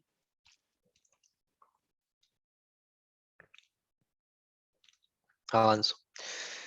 Bueno, pasamos entonces ya a lo que es una distribución dinámica, ¿no? Donde queremos generar un circuito con una recirculación, y después vamos a ver que esa recirculación va a tener que realizarse de manera natural, o por termosifón, o forzada con una bomba. Y hay dos alternativas, que son estas dos que estamos viendo acá, que es un montante libre o un retorno libre. Síganme por favor un segundo conmigo el recorrido de la instalación, ¿no? Acá tenemos una bajada de agua fría que viene hasta el tanque intermediario, y después tenemos un montante, que en este caso es uno solo, va hasta arriba de todo, tenemos un colector, y después, bueno, están volviendo, en este caso son dos retornos, que vuelven porque retornan a mi tanque intermediario, podría ser también uno solo, ahora vamos a ver al respecto, y las conexiones de los baños de los núcleos sanitarios están conectadas en este caso a los retornos, ¿no? Fíjense que en el montante no hay ninguna conexión, y acá en cada uno de los retornos sí tienen la conexión con su llave de paso correspondiente, y después el agua vuelve hasta acá y se genera este circuito, ¿no es cierto? Tenemos además la válvula de retención para asegurarnos que el circuito se vea más en este sentido. Y un detalle, fíjense que todo lo que es bajadas, el agua cuando circula desde arriba hacia abajo, en el corte, esas bajadas van punteadas, ¿no? Cuestiones de nomenclatura y de acuerdos, digamos, de los planos, y lo que es montantes va en trazo lleno. Entonces en este caso se genera el circuito así, y estamos sacando agua de los retornos. Eso es lo que se conoce como montante libre, porque el montante no tiene ninguna conexión. A la derecha tenemos el caso contrario, donde el agua está saliendo hacia los núcleos sanitarios desde los montantes, y tenemos entonces los retornos libres, ¿sí? Entonces por eso ese es el otro caso. ¿Cuál es la diferencia entre un caso y el otro caso? Simplemente a quién le está llegando el agua caliente más caliente, digamos, al piso de arriba o al piso de abajo. En este caso el agua más caliente la recibe el piso de arriba, en este otro caso el agua más caliente la recibe el piso de abajo. Me tendré por supuesto que asegurar que todo el montante esté hiper aislado térmicamente, o por lo menos aislado térmicamente con lo que corresponde, ¿sí? Igual de todas maneras acá el retorno también me conviene aislarlo térmicamente, incluso acá también me conviene aislar el retorno, aunque digamos, esté consumiendo, para que entre los tramos, entre núcleos sanitarios, no se esté desperdiciando calor. En este caso a la izquierda tenemos un solo montante, acá tendremos un colector de retornos, y tenemos por ejemplo dos retornos, o sea, varios retornos que salen de un montante. Pero en este otro caso, digamos, a modo didáctico y para tener varios ejemplos, tenemos dos montantes, fíjense que estos no están, este no está dibujado del todo, pero tenemos dos montantes y dos retornos, o sea, digamos, podría ser que cada montante tenga su retorno. Ambas alternativas son válidas y va a depender de la distribución en planta de mi edificio. Digamos, si tengo quizás qué tan cerca y qué tan lejos estén los baños, y si a mí me conviene poner otro montante, o me conviene, digamos, realizar una distribución horizontal en un solo piso. Pero imprescindible esto que tengamos acá un colector y también un colector. Fíjense que acá en planta lo que está cambiando es que en este caso, como tenemos el montante libre, la conexión al baño es desde el retorno, y otra vez cuestiones de nomenclatura, el retorno va con doble círculo y el montante va con 1, además para agua caliente el color es rojo, para agua fría el color es azul, ¿no? Y esto se los voy comentando para que lo tengan en cuenta para el trabajo práctico que ustedes realicen, y en este caso es al revés, nos conectamos del montante. ¿Alguna consulta? Yo, Gonzalo, ¿cómo materializás la recirculación en la misma planta? O sea, acá me está diciendo sí, que recircula verticalmente, pero horizontalmente, ¿recircula o no? No, acá no hay agua circulando. Digamos, entre el retorno, por ejemplo, y este lavamanos, el agua está estancada hasta que yo abra la canilla. Pero bueno, obviamente esta agua se va a enfriar, porque además acá dentro de la pared es muy difícil poder ponerle aislación térmica, porque no tengo espacio, digamos, apenas tengo espacio para poner el caño, tengo que calar la pared y poner el caño, entonces no hay aislación térmica. Pero bueno, es poquita la cantidad de agua que tiene que salir, que se me enfrió, y ya enseguida después el agua que está acá está caliente. ¿Se entiende? O sea No sé que si en era una esa planta pregunta. en una planta muy grande no hay solución al gap ese o al intervalo ese entre que te sale el agua fría hasta que calienta. Sí, ahora vamos a ver una solución para eso, pero probablemente lo que termine sucediendo es que cada núcleo sanitario tenga su bajada. Digamos, probablemente en este caso que tengo, no sé, 2 retornos, o acá también que tengo 2 montantes que alimentan, ya lo vamos a ver, pero si tengo 2 baños, o 3 o 4, los que sea, probablemente entonces yo tenga esa misma cantidad de montantes o retornos. ¿Se entiende? Perfecto, sí, sí. Y bueno, y ahora pasamos en realidad a justo Gonzalo, sí. perdón, lo que hace, cuando no hay ninguna canilla abierta, lo que hace que circule el agua es la temperatura misma, o sea, es el termosifón, ¿no? Exacto, es la diferencia de temperatura. Ah, perfecto. Yo tengo una pregunta rápida de Sí. nomenclatura. En el dibujo de abajo, la R de retorno está encerrada en 2 círculos y el de montante en 1. ¿Qué significan los 2 círculos? Que el agua está yendo hacia abajo, digamos. Perfecto. Nada Buenísimo, más, buenísimo. es una cuestión de convención. Bien. Profe, sería lo mismo que en el dibujo en corte, que la cañería que baja del tanque también está punteada igual que el retorno. Sí, sí, exacto. Es simplemente para indicar el sentido en el que está circulando el agua adentro de ese elemento.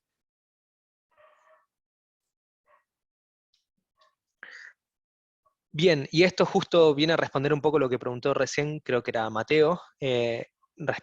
Bánqueme un segundo, tengo un perro ladrando, voy a cerrar la ventana porque me vuelve loco. Perdón, ¿eh? No se escucha igual, ¿eh?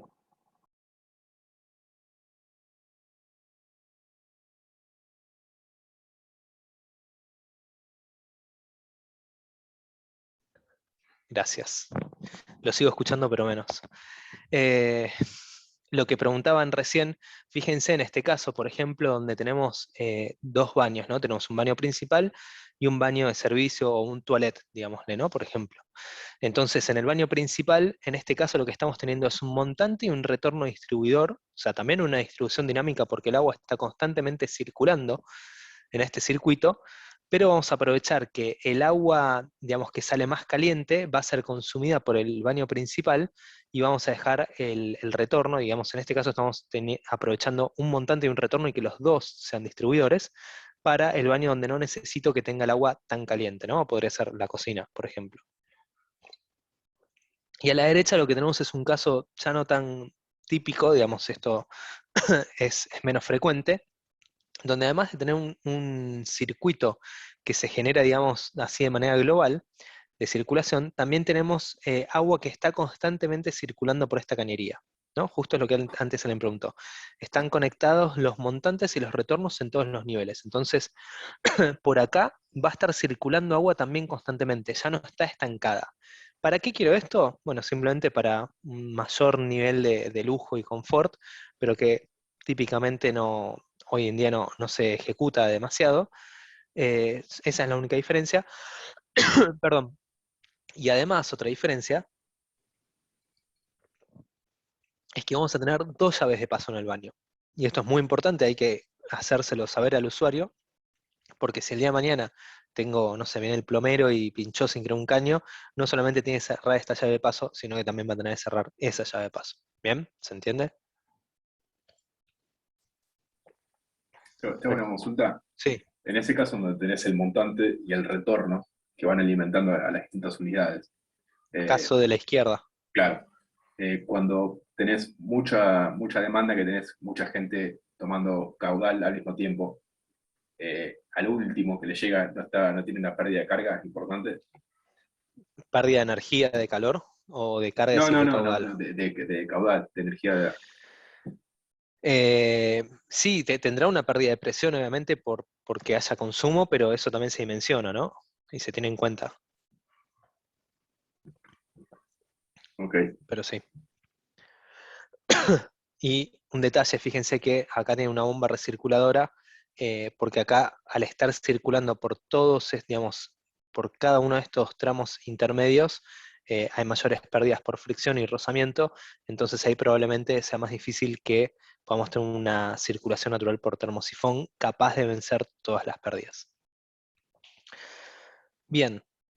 Este esquema ya lo vieron, simplemente es para recordárselos, y un pequeño detalle, y Raúl lo dijo el otro día, pero vamos a tener el agua caliente siempre por encima, presten atención a eso y no por abajo, para evitar, si fuese el caso contrario, si el agua caliente estuviese por debajo, el calor del agua caliente podría subir para arriba, digamos, un poquitito, y generarse condensación en los caños de agua fría, que van a chocar contra ese vapor, ese calorcito que sale del caño de agua caliente, y generarse humedad adentro de la pared, ¿no?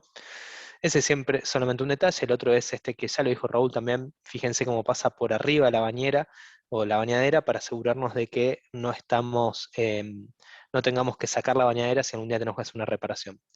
Y otra cuestión que no es menor es el orden de las llaves. Siempre agua caliente a la izquierda, agua fría a la derecha, es una convención, pero dibújenlo también así en los planos. Bueno, en realidad esto es ya todo lo que tenemos que ver de agua caliente. Lo que queda un poco ya lo dio Raúl, así que lo quiero pasar rápido, que es, digamos, a modo de repaso nada más, que es lo que es dimensionamiento de cañerías de agua fría y caliente. No sé si hay alguna duda hasta acá. Bueno, el martes Raúl dio esto, así que vamos rápido, es solo a modo de repaso, no os quiero aburrir ni sacar tiempo. Como les dije, esta es una materia larga y después lo estudiarán también. Bombas recirculadoras, y además, no sé si usó estas mismas diapositivas, no me acuerdo. ¿Cómo calculamos la bomba recirculadora? En base al, esto es lo mismo que ya vieron en hidráulica general o aplicada, no me acuerdo cómo se llama para el plan nuevo, pero digamos en función del caudal que estamos queriendo recircular y la altura manométrica, que digamos, en pocas palabras, es cero porque estamos yendo desde un punto y volvemos al mismo punto, pero sí la altura manométrica que tenemos que vencer es la de las pérdidas, ¿entienden? Entonces calculamos todas las pérdidas y en función de eso elegimos nuestra bomba, nos va a dar una bomba relativamente chiquita.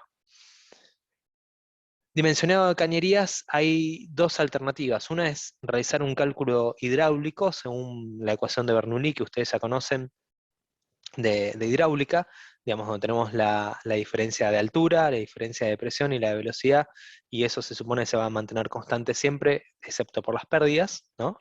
Y teniendo la ecuación de continuidad, donde nosotros determinamos una velocidad y conocemos el caudal de consumo, entonces podemos sacar nuestra sección, ¿no? Tenemos que tener en cuenta la velocidad límite, y las pérdidas de carga las sacamos con Darcy-Weisbach, o la longitud equivalente.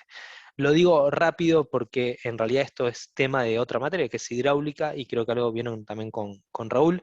No les vamos a pedir a ustedes que hagan un cálculo hidráulico, digamos, en el parcial. No sé el trabajo práctico, digamos, lo que digan sus docentes. Ya lo arreglarán con ellos, pero probablemente vayan con el cálculo empírico del método de las secciones límites, que para un edificio típico, digamos, de, no sé, 10, 12 pisos, en una ciudad es más que suficiente y da diámetros más que lógicos. Acá lo que puede suceder en el cálculo hidráulico es que podamos afilar o afinar un poquito más el lápiz y ser un poquito más eficientes en los diámetros, pero la verdad es que para hacerlo a mano no tiene gran sentido. Si lo van a meter en un software de cálculo porque ya están modelando la instalación por algún motivo, bueno, sí, genial, pero pero si no, la verdad que el método de las secciones límites, que es el cálculo empírico, y este es el que nos da las normas de obras sanitarias de la Nación, y las mismas que también recomiendan el Código de Edificación, es más que suficiente. Así que, dicho esto, repasamos también rápidamente el método de las secciones límites. Por favor, frénenme, yo voy rápido para liberarlos relativamente temprano, pero frénenme si es lo que no se entiende. Entonces, el cálculo reglamentario, y esto sí va al parcial, o puede ir al examen o lo que sea que se les pida que lo expliquen, así que presten atención. Tenemos dos casos, uno para el caso de la provisión directa. ¿Se acuerdan cuando la canilla, abro la canilla y el agua que me viene directamente con la presión de la red? No estamos teniendo un tanque de reserva, ¿no? Bueno, en ese caso vamos a calcular tanto la cañería principal como la distribución de la siguiente manera. Su diámetro va a depender de, como el diámetro de toda cañería que tengamos que dimensionar, del caudal necesario y de la presión disponible.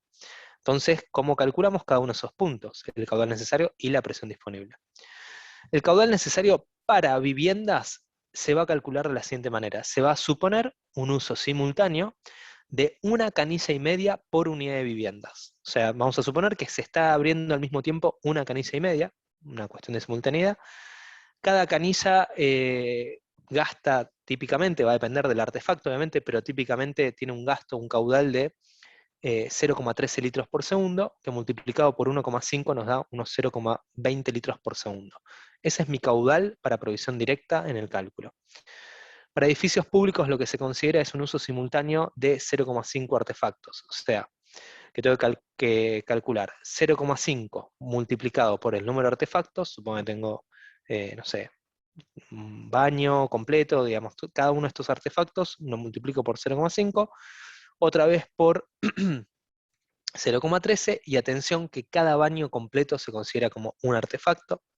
Entonces, si tengo en un edificio público, no sé, 10 baños, bueno, será 10 por 0,5 por 0,13, y eso me va a dar el caudal. Profe, ¿por baño completo te referís con ducha, bidet, inodoro, lavatorio? Exacto, sí. ¿Y si no son completos? Digamos, si es Inodoro, un... lavatorio, por ejemplo, sin bidet ni ducha. A ver, ¿qué pasa? Porque esto, pensémoslo un poco, digamos, quien haya determinado esto probablemente haya estado pensando también en la simultaneidad de uso. Entonces, si yo tengo un único baño, ¿no? Donde tengo, por ejemplo, lavamanos, ducha, inodoro, bidet, por ejemplo, eso lo puede estar usando hasta una persona a la vez. Entonces, si no tengo bidet, también lo va a estar usando una persona a la vez, el cálculo es el mismo. No tengo ducha, también es una persona a la vez, el cálculo es el mismo. ¿Se entiende? Sí. Bien. Igual no se enrosquen demasiado, digamos, acá lo importante es el concepto, por lo menos que se sepan el concepto de qué es lo que necesito, que es el caudal y la presión, y rápidamente cómo se calcula. No creo que les toque un ejemplo práctico donde les demos un edificio y les diga, puede pasar, bueno, no sé. Lo importante para mí es el concepto. La presión disponible se calcula de la siguiente manera. El nivel piezométrico mínimo, digamos que me da AISA, y me dirá, vos tenés asegurado una presión mínima de tantos metros, más menos H, siendo H, perdón, siendo H el desnivel entre la vereda y el artefacto más desfavorable, por ejemplo la ducha. Si en provisión directa yo tengo una ducha que está en un primer piso, digamos a unos 6 metros de altura, en ese caso voy a tener, supónganse que tenía, no sé, 12 metros de provisión menos 6, bueno, son 12 menos 6 que estoy perdiendo porque tengo que subir, y esa es mi presión disponible. El paso siguiente es entrar a esta tabla, donde teniendo el caudal necesario y teniendo la presión necesaria, podemos ver, por ejemplo, si tenemos una presión disponible de 10 metros, y tenemos un gasto, un caudal de, no sé, 3 litros por segundo, vengo hasta acá, perdón, el mouse, 10, vengo hasta acá, acá me quedé corto, voy a venir hasta acá, que supero los 3, subo para arriba, y eso me va a dar que necesito un diámetro de 0,038, por ejemplo. ¿Bien? Para provisión indirecta, y esto ya lo explicó Raúl, Otra vez, en este caso dependemos del caudal necesario y lo que se conoce como sección límite.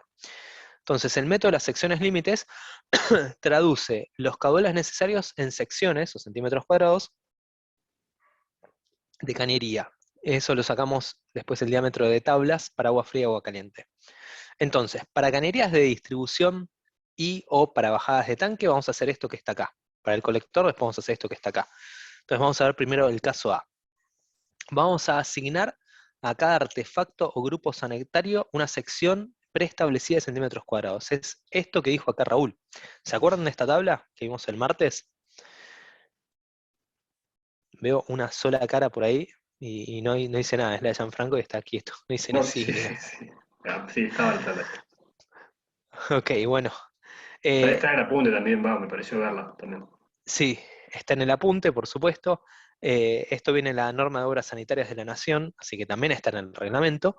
Y esto me está diciendo que para las bajadas de tanques, artefactos y para las cañerías de distribución, o sea, las cañerías pueden ser los montantes, los retornos o las cañerías que ya están adentro del núcleo sanitario, vamos a considerar esta sección, ¿no? que conocemos que se le asigna según el gasto que tengamos. Por ejemplo, si tenemos un baño principal, o un baño de servicio, o bien una pileta de cocina, una pileta de lavar y una pileta de lavar copas, como abrevia la norma, vamos a asignarle 0,53. Y esto es para el caso, a la izquierda, esta tabla, toda esta parte de la izquierda es para cañerías de agua fría. Como bien dijo Raúl, a la derecha tenemos cañerías de agua caliente que están como desfasados, digamos, para un baño principal ya no tenemos 0,53, sino que tenemos 0,44. Tiene que ver un poco con la diferencia de densidad, ¿no? De agua caliente y agua fría, y también con la simultaneidad de uso, ¿no? Que es mucho mayor el uso de agua fría que agua caliente. Entonces, vuelvo para atrás, a ver si el ejemplo toma lo mismo, sí. Ejemplo, si tenemos un ramal a baño, vamos a esa tabla y nos dice que la sección es de 0,53. Después vamos a ver qué hace. Nos dice con eso, porque se mete a otra tabla, que el diámetro es de 13 milímetros. Bueno, a ver qué tabla se mete. Se mete en esta tabla que está acá, o en esta tabla que está acá. Primero quiero explicarlo con esta tabla que está acá, y después les explico esta que está acá. Con Raúl vieron esta, pero esta creo que no la vieron, ¿no? Sí, esa también estaba. Pero Ok. si la podés explicar. Bien, no se asusten, me encanta decirle esta es la Matrix, ¿no? Es como ahí nos metemos y no se asusten porque esto que está acá afuera, nosotros típicamente no lo vamos a usar porque tiene que ver con las bajadas con válvulas, ¿no? Por ejemplo, si tuviésemos un inodoro a válvula, tenemos que utilizar esto.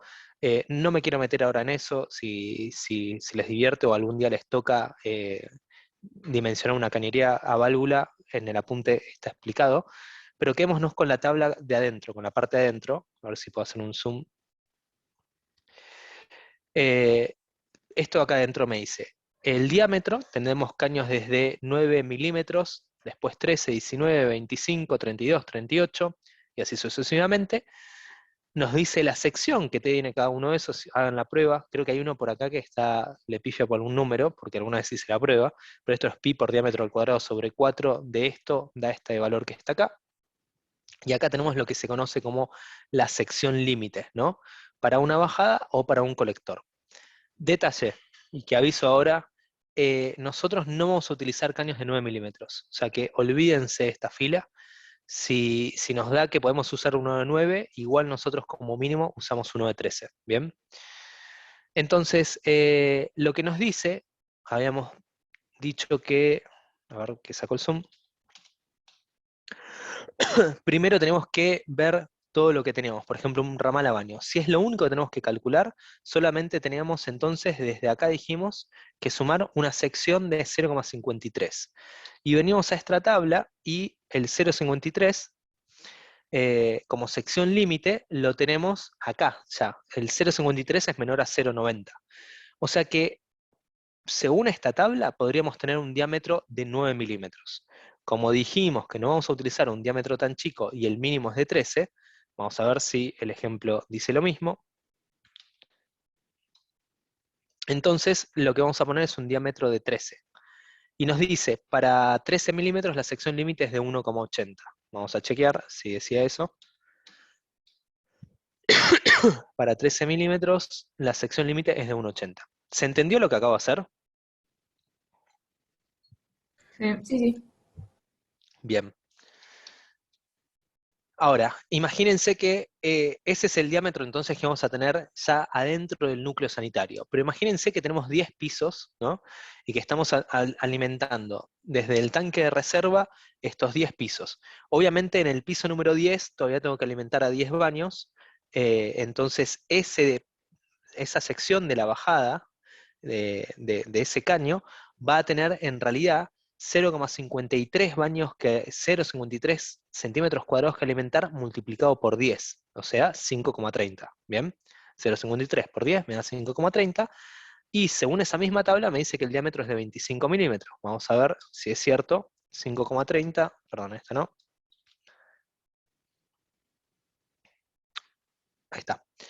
5,30, acá me quedo chico, entonces tengo que saltar a esta. Me dice que el diámetro que necesito es de 25 milímetros, que es lo mismo que decía recién el ejemplo. ¿Bien?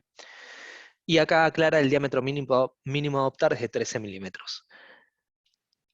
¿Cómo se utiliza esta tabla? De la misma manera, solamente que acá, en la época que la calculadora no estaba tan a la mano, si nosotros teníamos, por ejemplo, un solo baño con una sección de 0,53, fíjense que estos valores que están acá, en el encabezado de de las tablas, 0,18, 0,27, 0,36, 0,24, son estos que están acá. ¿Bien? Y lo que hace acá es directamente multiplicarlos por ejemplo, cantidad de pisos o núcleos sanitarios. Entonces, si estamos alimentando a 10 pisos, rápidamente nos hace 0,53 por 10, 5,30, y nos dice que el 5,30 va a caer en este rango que está acá, entre estas líneas más gruesas, que da 0,025. ¿Bien? Esta porque era una cuenta fácil, 0,53 por 10, pero si yo les digo 0,36 por 14, uy, o saco la calculadora o venía esta tabla en la época que las calculadoras eran prohibitivas, carísimas, se ocupaban un cuarto entero. No, mentira, tan viejo no es esto, pero no importa. Simplemente se los comento para que sepan a qué apunta esta tabla y cómo se usa, ¿no? ¿Quedó claro cómo se usa? Pero en definitiva, podemos usar tanto esta como la de la productividad. O sea, sirven para lo mismo. Sirven para lo mismo, exactamente. Lo que me está marcando es, esta no me dice cuál es la sección límite, digamos, ¿no? Por ejemplo, dijimos de esta tabla que la sección límite de 25, sí, de 25, perdón, la de 13 habíamos visto, la sección límite de 13 milímetros es 1,80. ¿Se acuerdan? Lo dijimos acá. La sección límite de 13 milímetros es 1,80. Bueno, esta tabla, el valor más justo, acá tiene un valor que da 1,80, ¿no? Este está en el límite, pero típicamente si no desde esta tabla yo no puedo ver el valor límite. ¿Se entiende? Claro, tendrás que buscar manualmente el valor más grande y es más aburrido. Exacto. Bueno, así que eso es para las cañerías de distribución o las bajadas de tanque. Para los colectores hacemos algo distinto. Vamos a decir que la sección del colector, ¿se acuerdan lo que es el colector, no? Es ese elemento, a ver, rápidamente un ejemplo. Esto que está acá, ¿sí? Esto es un colector. Esto que está acá también es un colector. Acá abajo también tenemos un colector. ¿Bien? Para estos colectores, lo que hacemos es un poquito distinto. Decimos que la sección de ese colector va a ser igual a la sección de bajada de mayor sección más la sumatoria del 50% de las otras. Entonces, por ejemplo, dice, se selecciona el diámetro cuya sección límite supere a la sección calculada. Sí, de columna de colectores. Por ejemplo, tenemos tres bajadas, la 1, la 2 y la 3. La sección número 1 tiene en total una sección total de 5,30. Por ejemplo, era esta que estamos hablando que tenía 10 baños principales. La bajada número 2 tiene 9,60 porque tiene otras cosas, y la número 3 tiene 7,40. Bueno, voy a elegir la mayor de todas estas. Fíjense acá, sección total.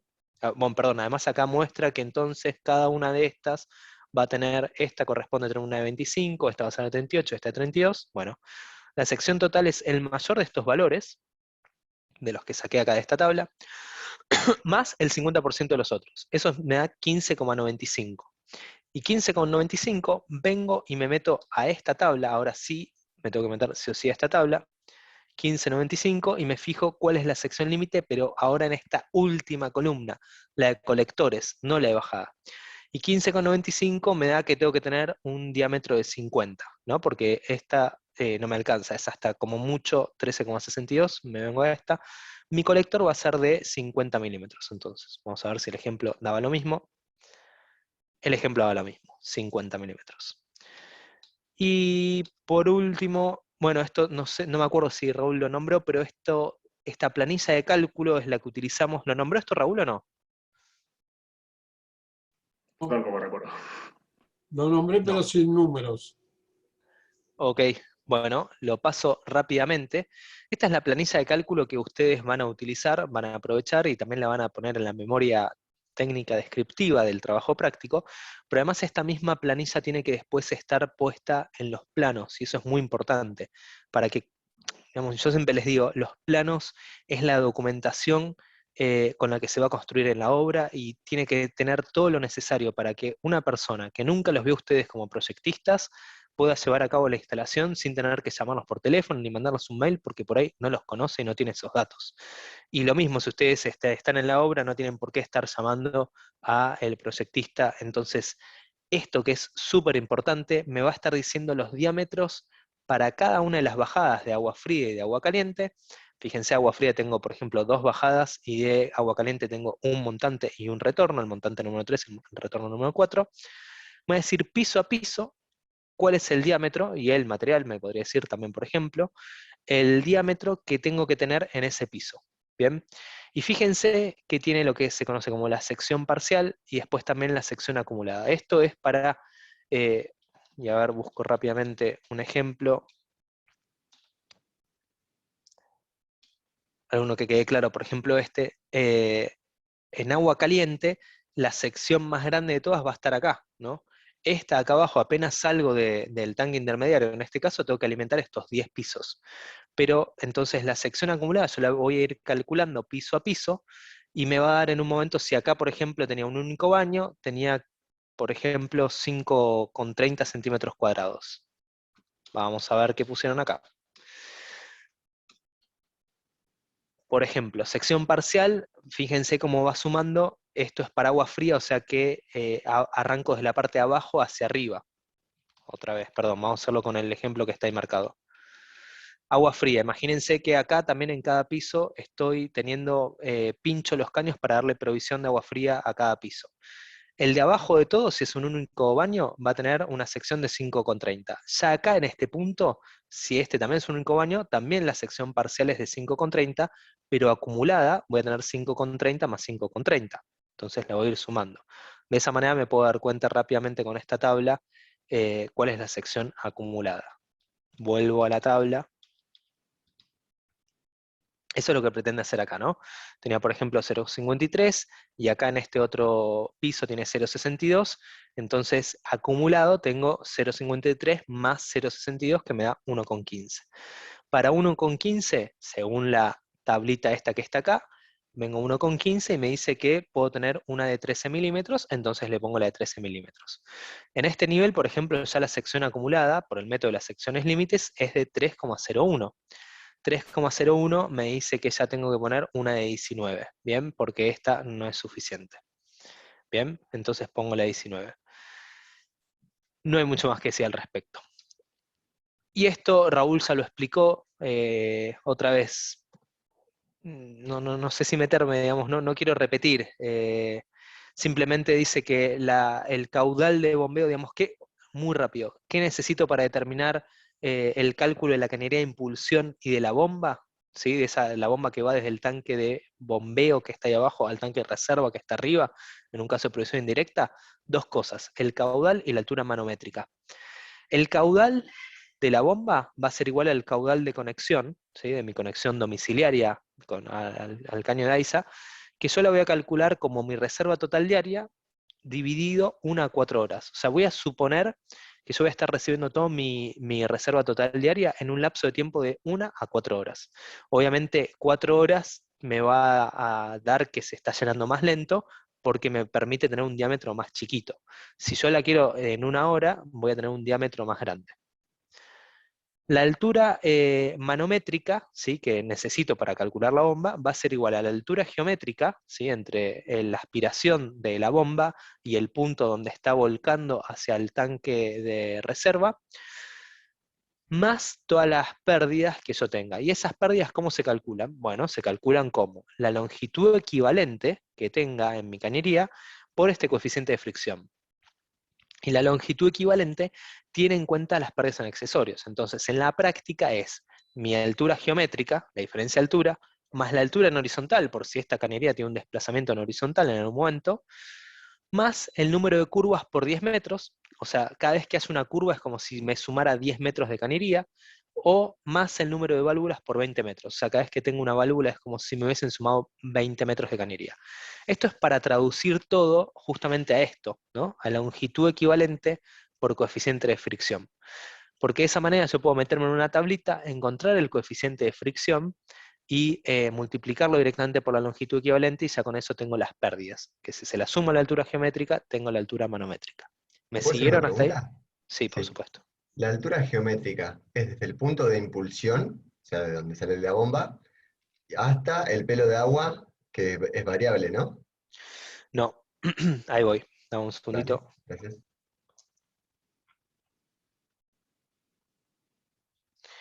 Es desde acá, desde la aspiración de la bomba, hasta, eh, hasta ahí arriba, pero no hasta el pelo del agua, sino hasta donde está donde termina esta cañería.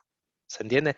Porque esa cañería después ahí ya suelta como un chorro de, digamos, el agua dentro de los tanques.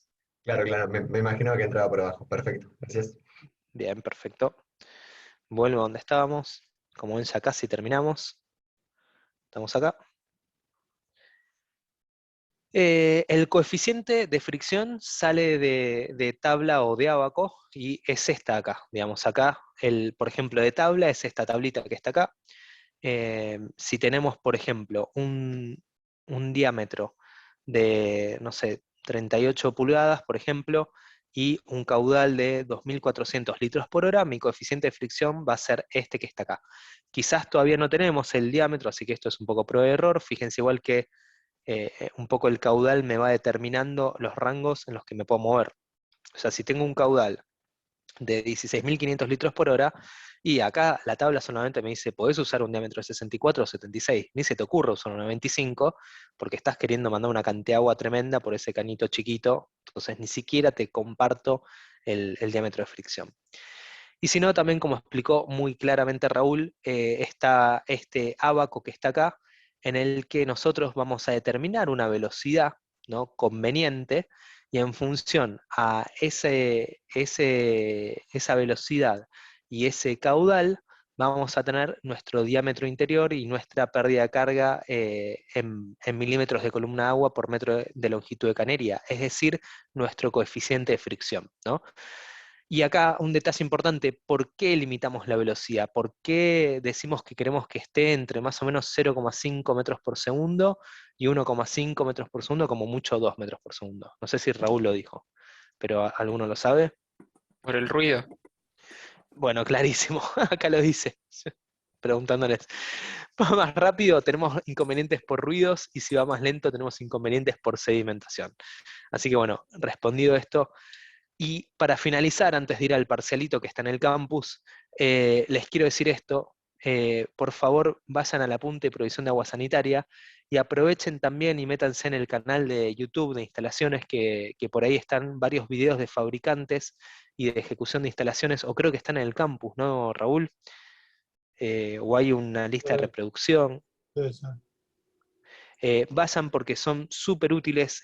Van a ver en vivo como algunos fabricantes muestran que se hace la instalación digamos, cómo no se van calando la pared, cómo hace un termofusionado. Van a aprender muchísimo.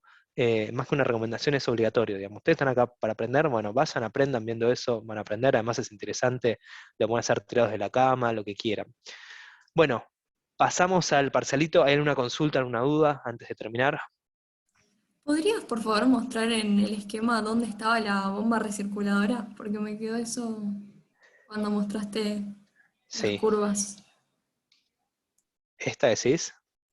Claro, y después en el esquema me perdí en dónde estaba, digamos, en el corte del edificio. Bien, es que en estos casos que veíamos acá, ninguna tenía bomba recirculadora, solamente este caso tiene una bomba recirculadora, pero puede suceder que a veces estos casos también tengan una bomba recirculadora. Va a depender en definitiva de la temperatura de agua. Esto lo vamos a ver cuando veamos la clase de calefacción, pero acá estamos suponiendo que la circulación, en este caso a la izquierda, es natural por termosifón.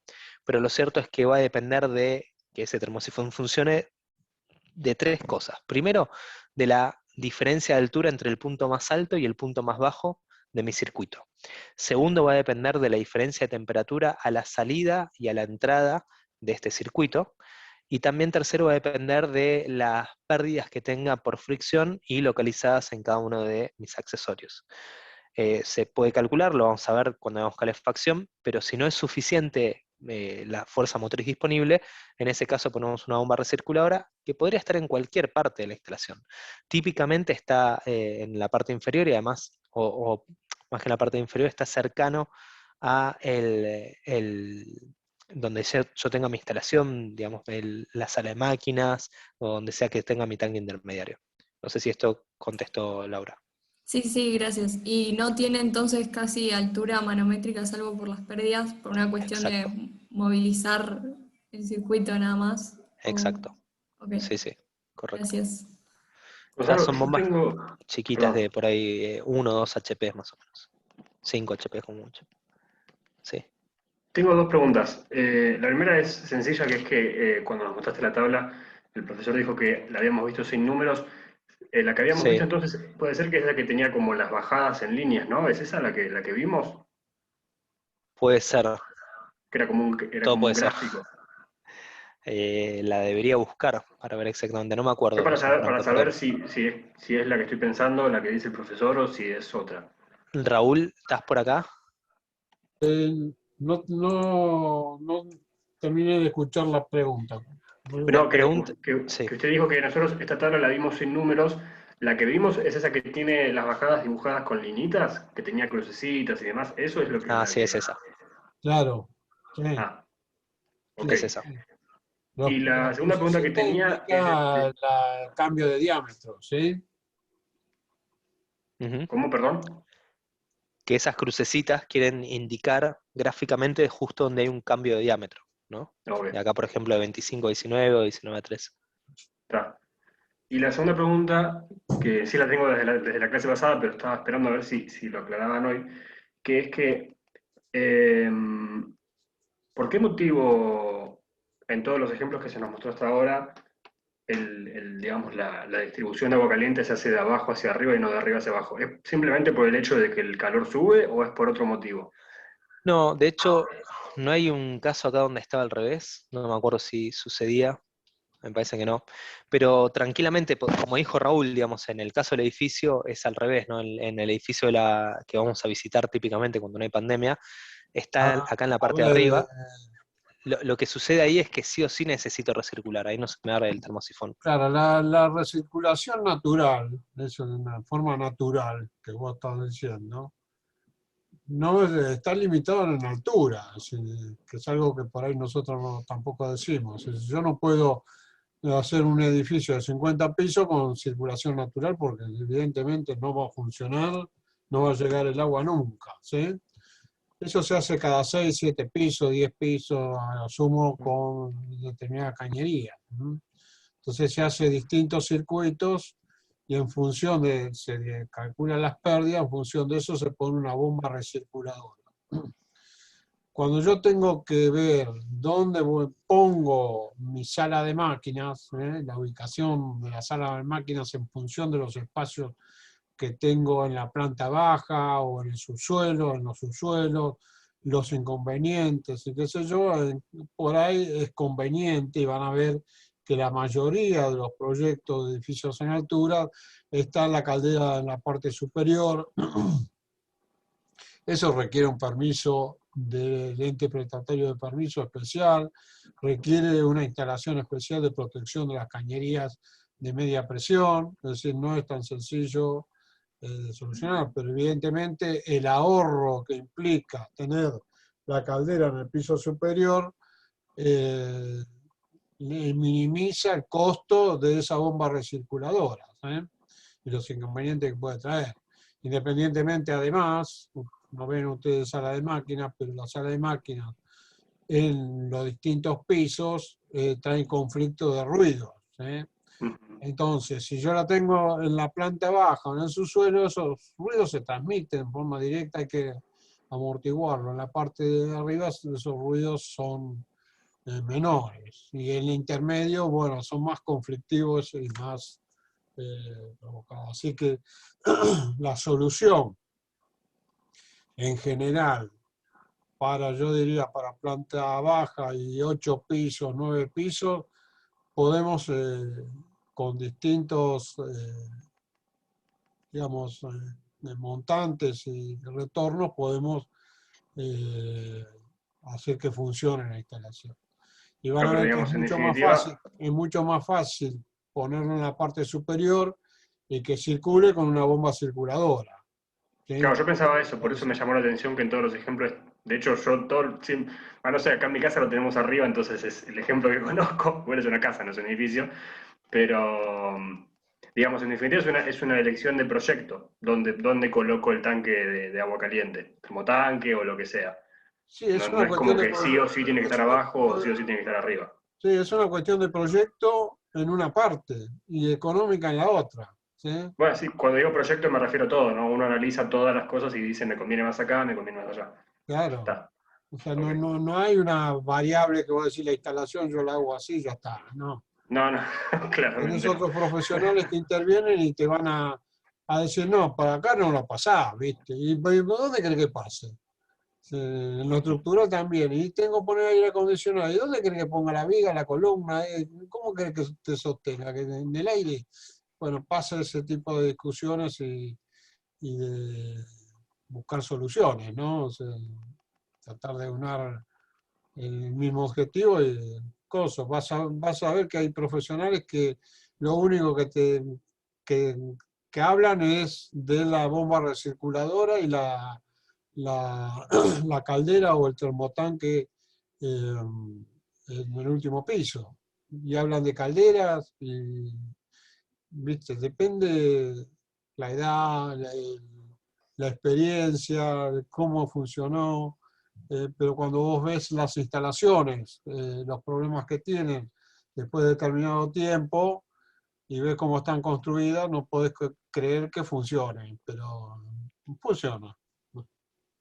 Bien, muchas gracias. Bien, ¿quedó alguna consulta, alguna duda? Bueno, si no hay más consultas, vayan abriendo el campus. Yo dejo de compartir. Así